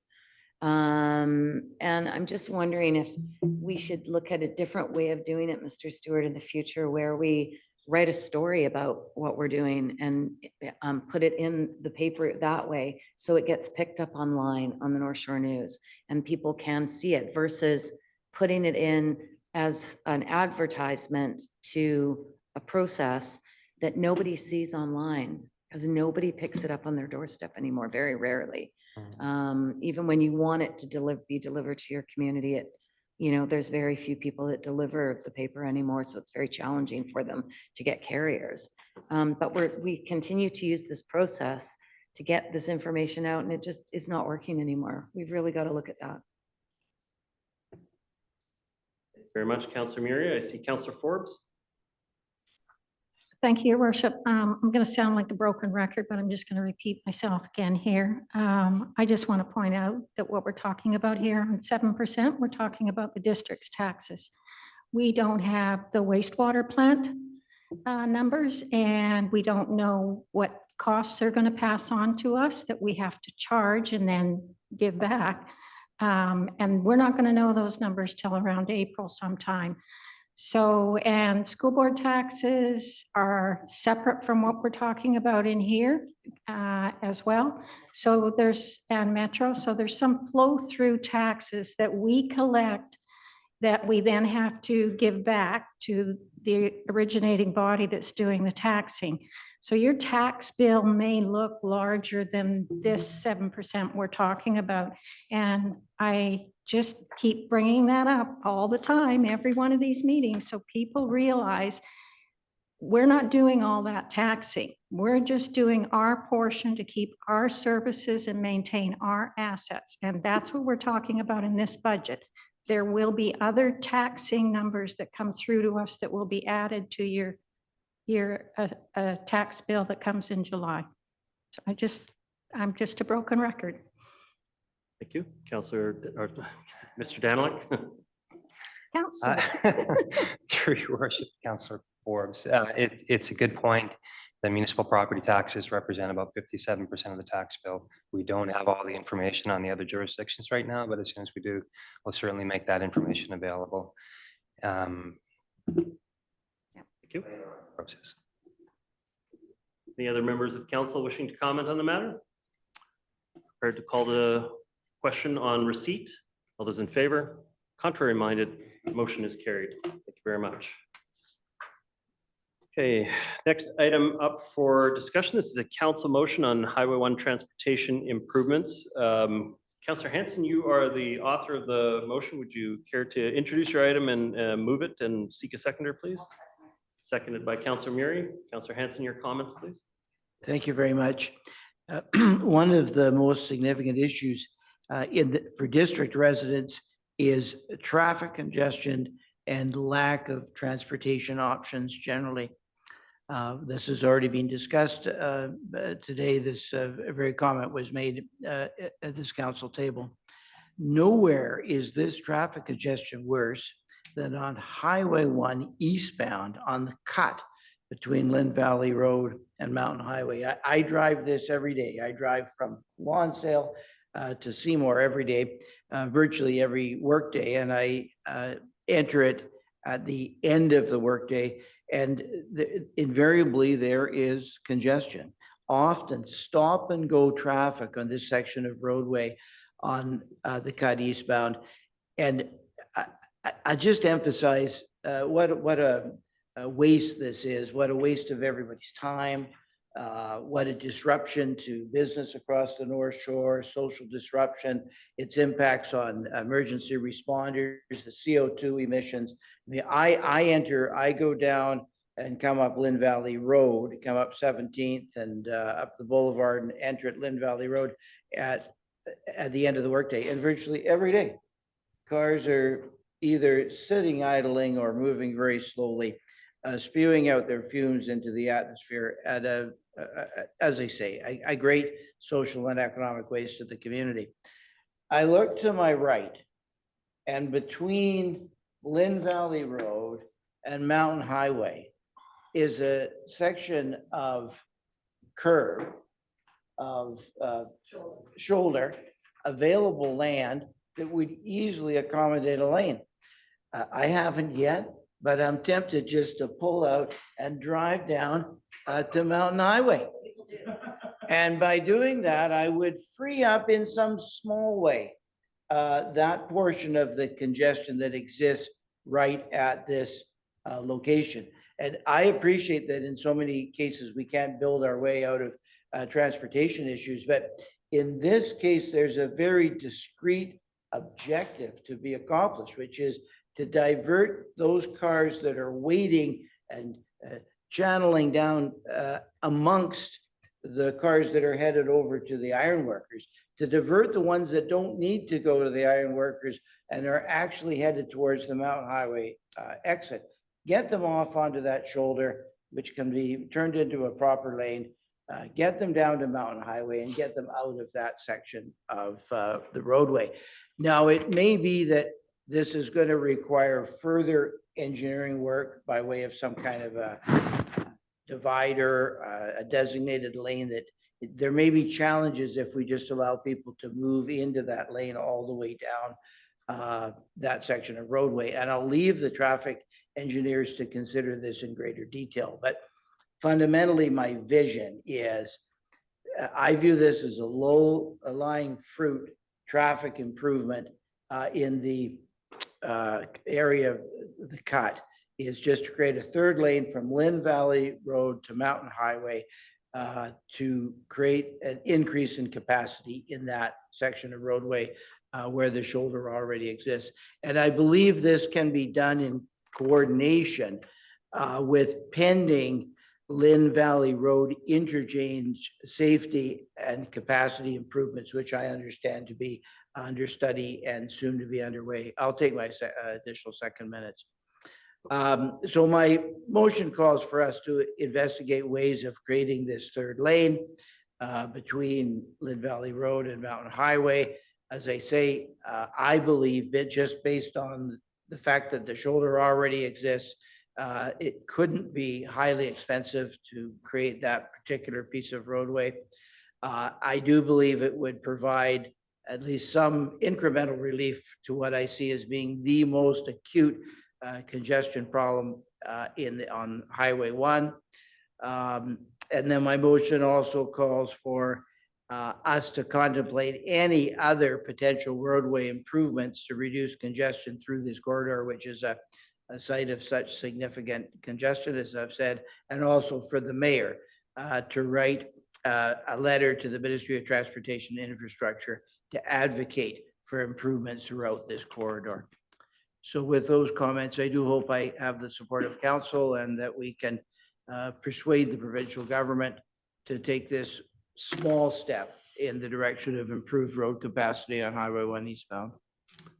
Thank you, Councillor Hanson. Councillor Murray, your comments, second. Thank you, Councillor Hanson, for bringing this forward. There is a report that already exists and recommendations that came out of a task force that fed into the improvements in this corridor. Certainly the Mountain Highway interchange We see it now. It feels like it's failed. There were predictions from our engineering department that that's what was going to happen with no expansion of the Ironworkers Memorial. So we're right back up to a dead stop, 2 in the afternoon, 4 in the afternoon on a pretty regular basis. The original recommendation from many engineers that sat on that committee was to have both sides of the highway on the cut connect into Lynn Valley Road, and then have the connection also come from the Lonsdale on-ramp onto Highway 1 heading eastbound, and connect up all the way down to Keith Road. But of course, money got in the way, costs got in the way. That's why the Orange Bridge at the bottom of the cut was never replaced. It was sandblasted and painted, even though it's going to need to be replaced in what, Mr. Joyce, how many years is that going to take to I think there was some seismic issues with that they improved, but eventually it will have to be replaced. It's curious to note that if you drive along the highway, the expansed areas, and I remember standing on the Westview interchange when I was first elected in '98 with the Mayor Masato in the city when they put the Westview connector in, that the expansions apart from the interchange, the Mountain Highway interchange, it's not expanded within the district of North Vancouver. The cut was never expanded through all these years, and the space between Westview and Capilano Road was never expanded. The bridge over Capilano Road is the original bridge that was put in. And every time I drive over it, I kind of count my blessings that I got over it. There's holes and it's a disaster. Why the ministry did not see the benefit of connecting Lonsdale to Mountain Highway, I've never understood that. Because you still, and I think even when we were discussing it and approving the recommendations and meeting with Modi when they would come in and present, it was like, it's just a little bit more that you have to expand, and you're going to take so many people off that highway because we use it as a road. We have always used that highway as a road to get from one place to another. And if you're rat running through those neighborhoods, you just create more congestion. And, the interchange has relieved, the Keith Road Bridge has relieved a lot more congestion on Keith Road than the Mountain Highway interchange relieved the highway. Full stop on that one.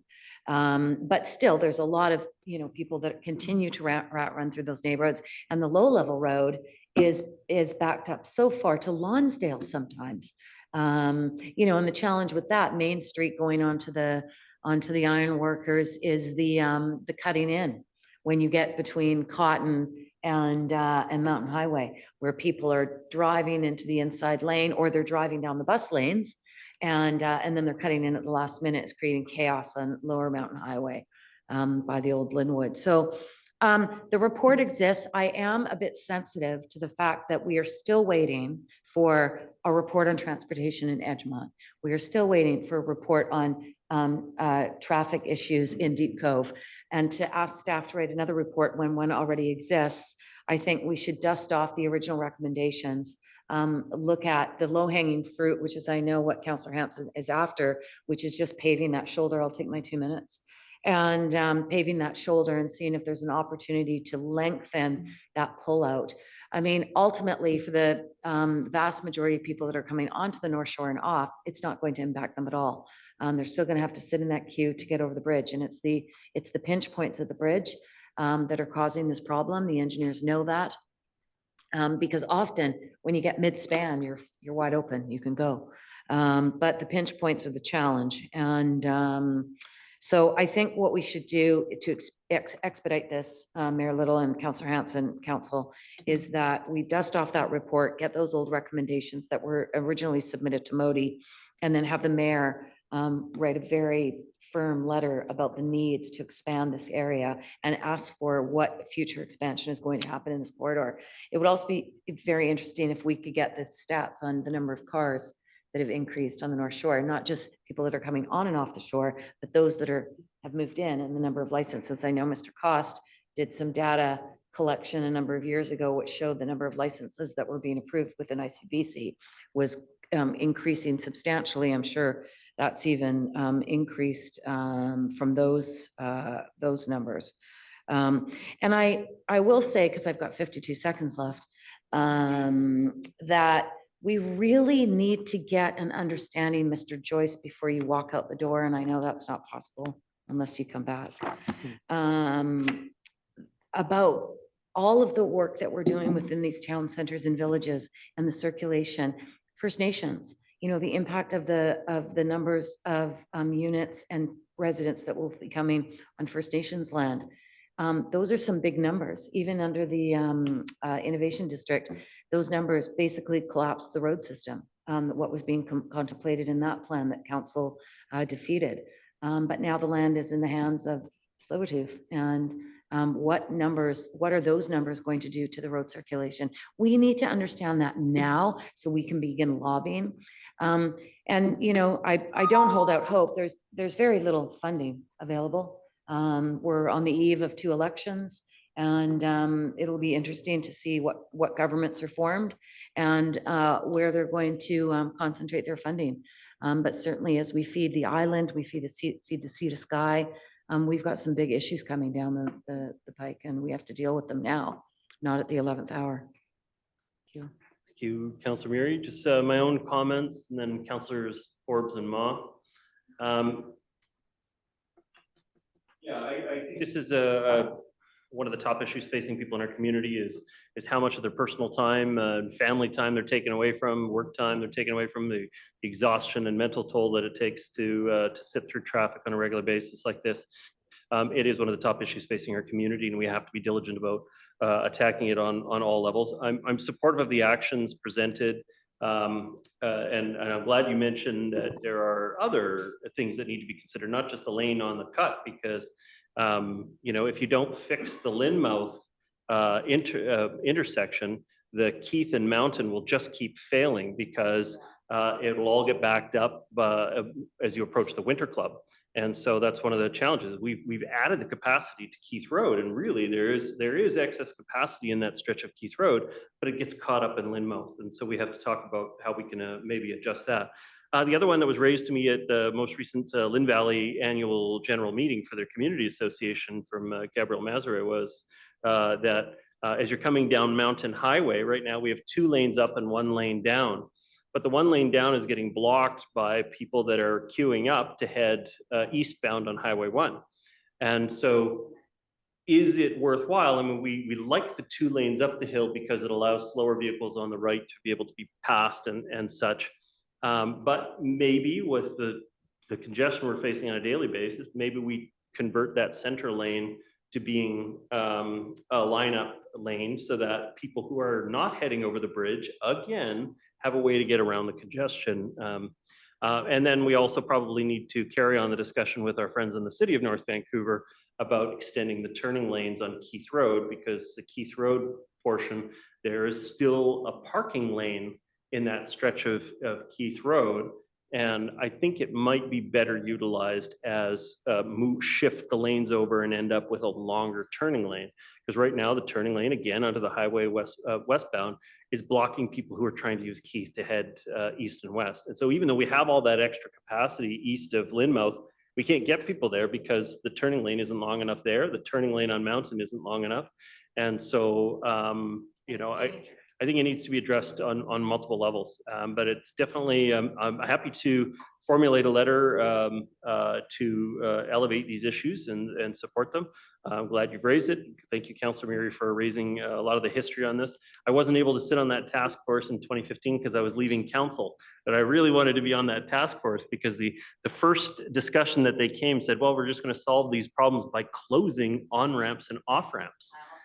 And that was the original plan, was to solve the highway's problems by closing the on-ramps and off-ramps and making it so you had to join the highway way further west. And that way you would protect the local roads in that area. And you know, that wasn't going to work either. That was going to cause massive backup onto our local roads, just shifted into another space.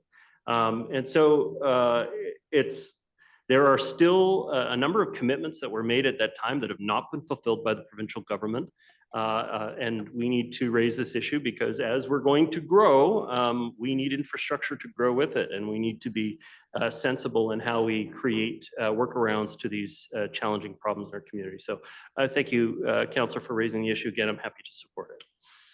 Councillor Ma. Great, thank you. I think one can easily see that the two biggest issues facing residents on the North Shore or in the district are mobility and affordable housing. I did speak to the staff about this, and this report should not be a big burden on their already heavy workload. And as Councillor Murray mentioned, you know, some of the staff are already looking at improvements on the upper level highway corridor. In addressing mobility, it needs to be more than just focus on roads. We need to look at transit and we need to look at other modes. However, I think this proposal is a reasonable interim step. I'm happy to support it, and thank you, Councillor Hanson, for bringing this forward. Councillor Forbes, your comments, please. Thank you, Your Worship. And thank you for bringing this forward, Councillor Hanson. I don't know if you noticed I responded on your Facebook page, but this brought back memories long before I ever thought of being a politician. Never thought of being a politician.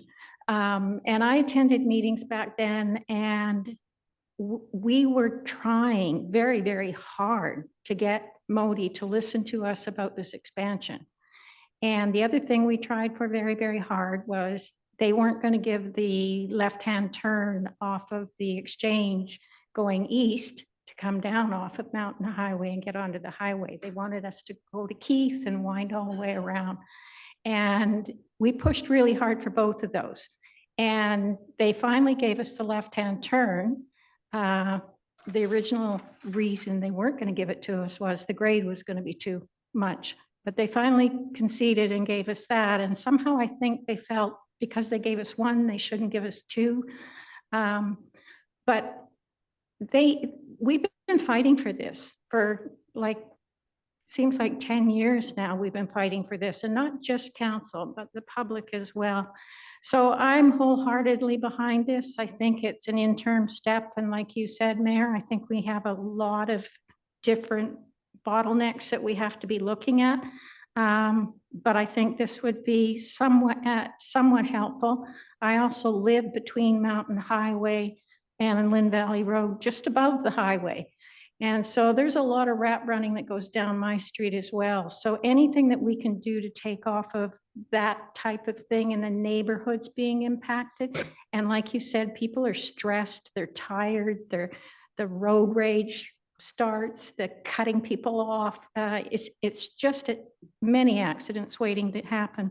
One other thing, and I'd also like to say, in light of what the provincial, maybe in your letter, in light of what the provincial government is now demanding, the kind of numbers of housing that we have by certain time periods, maybe we could kind of demand the infrastructure catch up by the same time they want these deadlines met. So maybe they would give us a little bit if we're having to meet those demands that they want. And the one other thing that's sort of way out there, but I've thought about before, is the problem with the district is Highway 1 is our road, not our highway, but it's the highway to the ferries, it's the highway to Whistler, the sea to sky. Maybe if we could get Modi to look at if there's any possibility of a third ferry docking, or else some moving of the ferries to Tsawwassen, something to cut down on the traffic that comes through on Highway 1. So that's a wish way out there, but I mean, a third ferry docking on the mainland would help that, I think, a great deal. Thank you. Okay, BC Ferry to UBC, is that good? Yeah. Thank you very much. I think I've exhausted the council speakers list. I'm prepared to call the question. All those in favor? Contrary minded? Motion carries. Sorry, that wasn't a contrary, that was a delayed in favor. Fantastic, got it. Okay, the next item is also your council motion, Councillor Hanson, and so I'll let you introduce it, seek a seconder, and go ahead. All right. I bring this motion as a councillor. I am also the chair and have been since 2021 of the North Shore Standing Committee on Substance Use, to which this motion relates. In this motion, I am seeking support for a proposal that the district communication staff and community planning staff prepare a report recommending options for an opioid crisis education awareness campaign in coordination with the North Shore Standing Committee on Substance Use and Vancouver Coastal Health. May I seek a seconder? Yes. We get a seconder for that motion? A seconder? Councillor Ma, thank you. Just by way of background, the North Shore Standing Committee on Substance Use is a unique body in that it's a trans North Shore body that involves representation from the different local governments, the different school boards, the police forces, the school boards, and coastal health.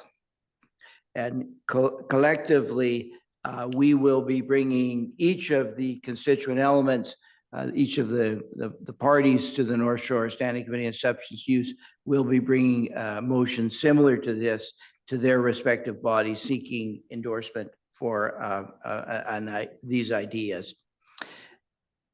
Dealing with the numbers, opioid deaths, we hear them over and over again. Perhaps we grow insensitive to them.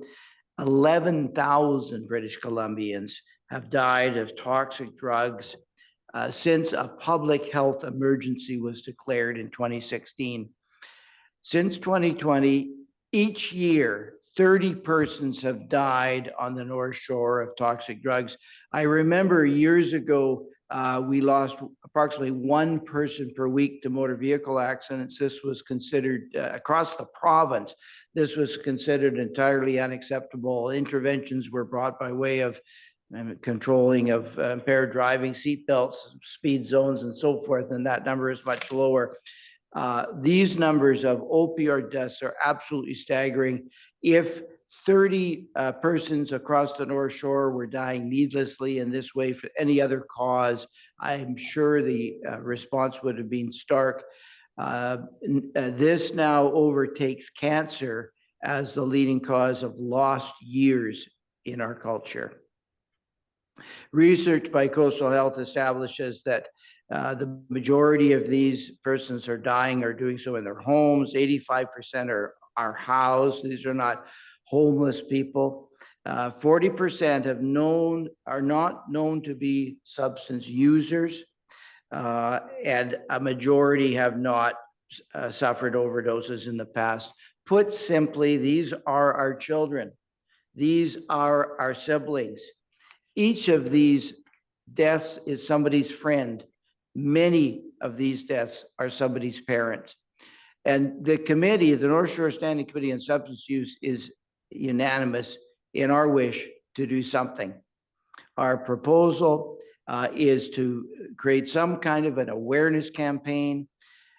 In our view, if that awareness campaign were to save one life, then this speech that I'm delivering today and every step that we take along the way would be well worth it. And we believe it could save a lot more than one life, given the numbers involved. So what I'm calling for here is this to be referred to, I'll take my other 2 minutes, referred to our communications department. If they could come up with a proposal in collaboration with the other elements of the committee, the other governments, the police, public health, school boards, and First Nations, then I will come back with some ideas to council. There may be funding requirements. We will then, our different councils will come back, present some of these ideas, and seek some funding. And down the road, it would be our wish to implement some type of an awareness campaign around opioids and save some lives. right here in the North Shore. Thank you. Okay, thank you very much. The seconder on the matter was Councillor Ma. So Councillor Ma, your comments? Thank you. Unfortunately, I think each of us, may know someone who's maybe a substance user or have been impacted or overdose. I've had a close friend whose son passed away last year. And if you don't have that experience, then you're very lucky. Once again, I'm happy to support some good work by Councillor Hansen, and I support this report. Thank you. Okay, just my own comments on it. I'm going to give my qualified response or support. I have a few concerns. I don't know that property tax is the right source of funds for public health messages. I think the provincial government owes it to the North Shore to contribute to the solution with North Shore targeted advertising and North Shore specific information. There's 200,000 people on the North Shore. I think we are deserving of having our own communications campaign. I have to ask the rhetorical question is awareness the problem? I think that there's an incredibly high awareness of toxic drug supply in the province of BC. You can't go through a single newscast without it being number 1, number 2, or number 3. And that's been the case for 5, 6, 7 years now, that it has been the top of the news throughout. And so I don't know that awareness is the biggest issue. I think what I'd rather see is more rehab services to help people get off of drugs. I'd like to press for something that I think is critically important, which is we don't have port police. The 1997 Chrétien government stripped the ports police from the entire country. The province of BC fought it at the time. And then that premier that fought against it got into the job as premier because of his fight against it, ended up becoming a health minister for the Liberals in the following Chrétien government, and didn't actually follow through on that commitment to return the port police. And I think that is the gateway through which the toxic drug supply is coming. And we haven't done anything to address that issue. Metro Vancouver mayors are having those discussions in partnership with Delta, specifically the chair of Metro Vancouver. His home community has a very large port, and they've been sounding the alarm bells over and over again. And so much of the crime is originating through the port facilities, and there's no response. The RCMP have to get permission to go into those areas to do policing. The local police have to get permission to go into those areas. And it makes it so that it's effectively a protected criminal haven in our own communities potentially. And so I think that we, in our advocacy, we need to address cutting off the source of the supply of toxic drugs coming to the system. And the best way I can think of to do that is to reinstate our port police and support that properly. So I have some concerns about us setting up a budget and sending it to a committee to be responsible for the advertising. I think we should keep up the pressure on the provincial government that they already owe us some advertising dollars to send a specific message to the North Shore. It's also critically important that public health messages come from public health. We don't have the staff to respond to public health questions. The province does, and so it should entirely be under Vancouver Coastal Health as the chief medical health officer for the North Shore. And so I would want to be very cautious about what the municipality's role is in it. But I think there's still room for us to advocate for a North Shore specific response, perhaps to have a separate advertising campaign, either for maybe for different angles of awareness, potentially awareness about specifically what's happened on the North Shore, awareness about, hey, we've seen an uptick in the last 6 weeks. We want to make you aware of it. If I may have my additional 2 minutes. Another avenue that is available to us is go back to Metro Vancouver. I've been on solid waste and liquid waste for Metro Vancouver. They can test our effluent and tell you whether or not you're on an uptrend or a downtrend for particular drugs out of your liquid waste effluent. And so we should be going back to them and saying, look, if you see an uptick, we want to do a local advertising campaign. Say, hey, just so you know, there's more toxic drugs circulating around our community right now. So I think there's lots of different ways that we can approach it. I happen to think that the biggest single win is to actually put proper policing in place in our port facilities to stop the supply of toxic drugs coming in. The fentanyl and carfentanil that's just wreaking havoc in these populations. But I think there's room to move. So qualified support, I think that there's ways to do it. And I appreciate you bringing the matter forward. Next speaker I have is Councillors Forbes and Murray. Councillor Forbes, and then Councillor Pope as well. Councillor Forbes, your comment? Thank you, Your Worship. Thank you, because you said everything I was going to say, except I didn't know about the port police. I truly believe that we're all bearing the burden of it, but I think the responsibility is with the health system and the provincial government. We're getting more and more things that we're being tapped for that we just can't do the same. We can't do whatever we're being asked to do justice because we just don't have the capacity. And I do believe the same as you, that I don't think it's necessarily that people aren't aware anymore. I think we're a lot more aware than we used to be. Doesn't mean we can't be more aware, but we're a lot more aware than we used to be. And I noticed when I was going through this is the accountant in me now. When I'm going through this,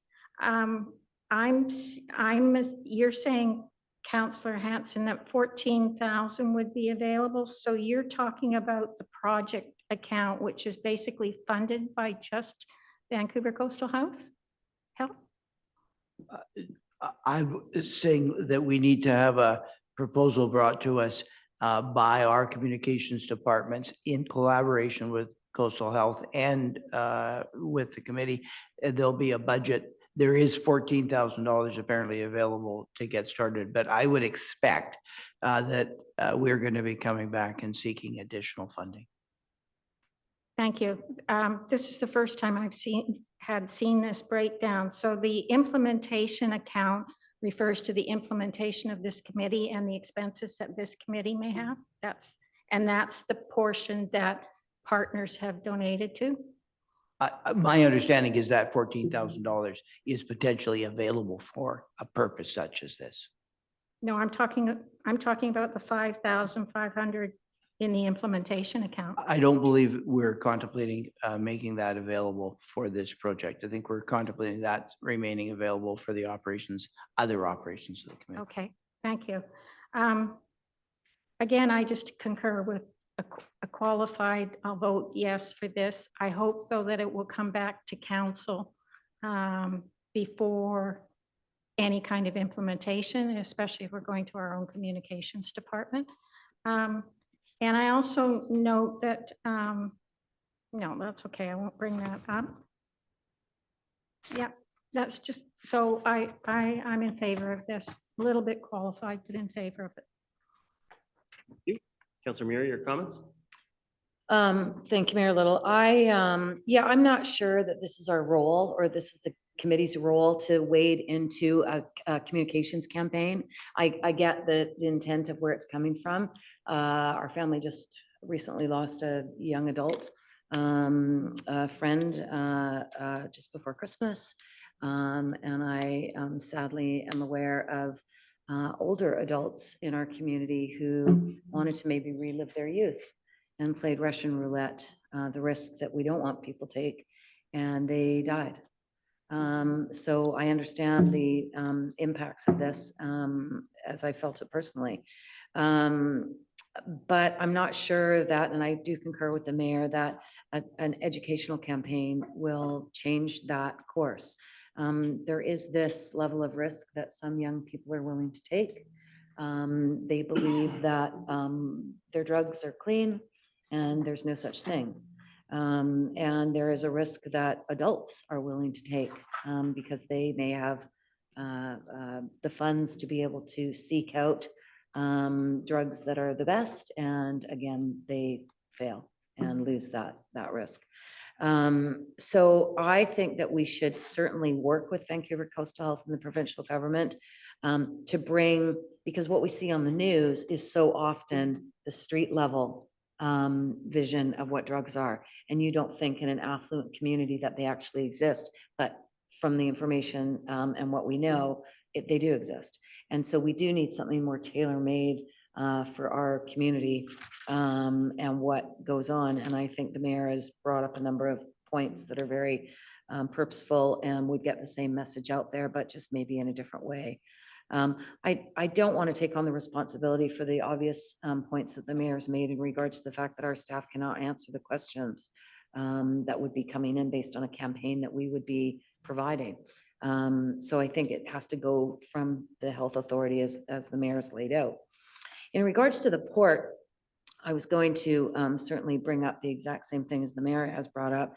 The mayor, our chair, Harvey, the mayor of Delta, has brought a resolution to the main board, and we supported it in regards to re-implementing the port police over the holidays, where I watched a number of movies and a number of news programs. CBC did a very good expose on the car theft ring in Canada, over $1 billion a year, where a reporter for CBC was in West Africa and had found a car in a lot, working with the West African authorities, found a car in a lot that was for sale.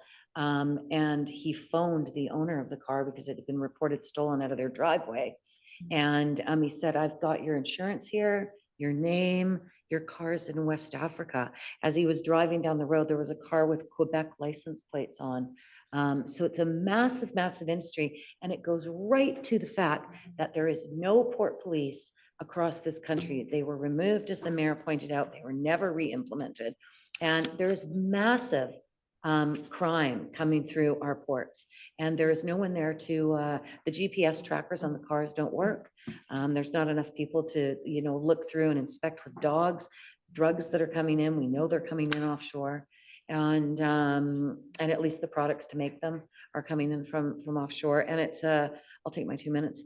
And it's a problem that absolutely needs to be addressed. And again, as we're on the eve of an election, I hope that we lobby and advocate for that security to be re-implemented within our borders, and start dealing with these problems. They're not going away. They are getting worse.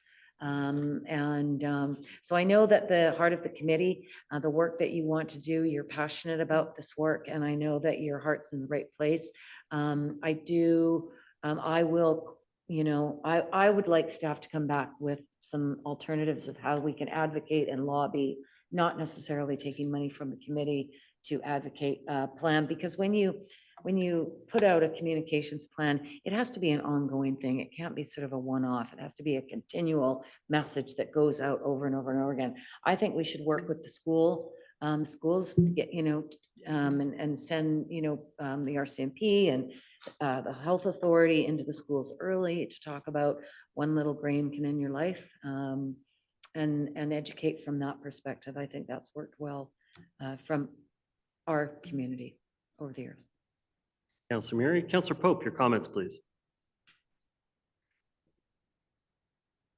Thanks very much. I believe that this is really a tragic problem that exists widely, and including the North Shore. I agree that the awareness out there is pretty significant, I think, already.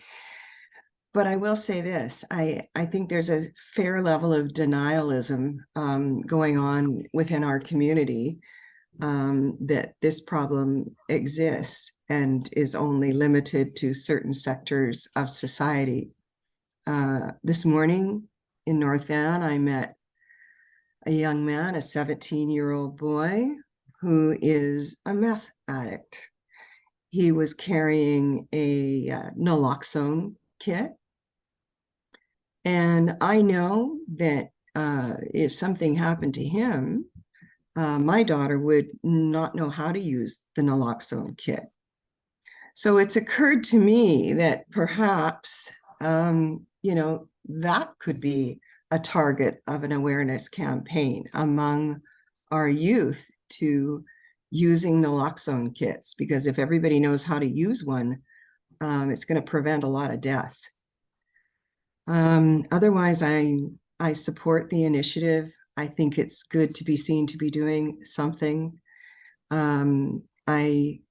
I'm not sure I agree with the sentiment that it's not really our place to get involved in this kind of thing. I think it is. As municipal leaders, we have to show leadership on certain issues. And one of those issues that crosses our plate significantly in the form of 20 to 30 people dying every year on the North Shore is toxic substance use. So thank you very much, Councillor Hanson, for bringing this to our attention, and I will be voting in favor. Thank you very much, Councillor Pope. I don't see any further speakers at this time. Prepared to call the question. All those in favor? Contrary minded? Motion carries. Okay, Council, we have completed the business of our agenda here. Yeah, just double check. I wasn't sure if I missed something there. All good, all good. We do have a little bit of opportunity time for reports. Checking in with Mr. Stewart, are there any updates or reports that you'd like to share with the meeting? No, Your Worship. You mentioned the weather issues that we're going to have, so I think that was the only one I was going to cover up.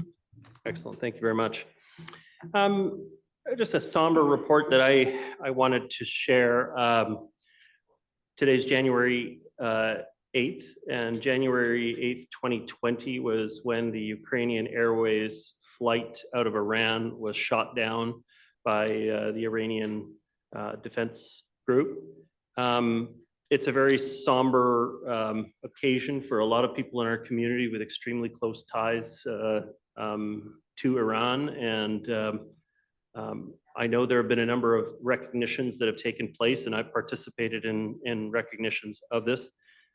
You know,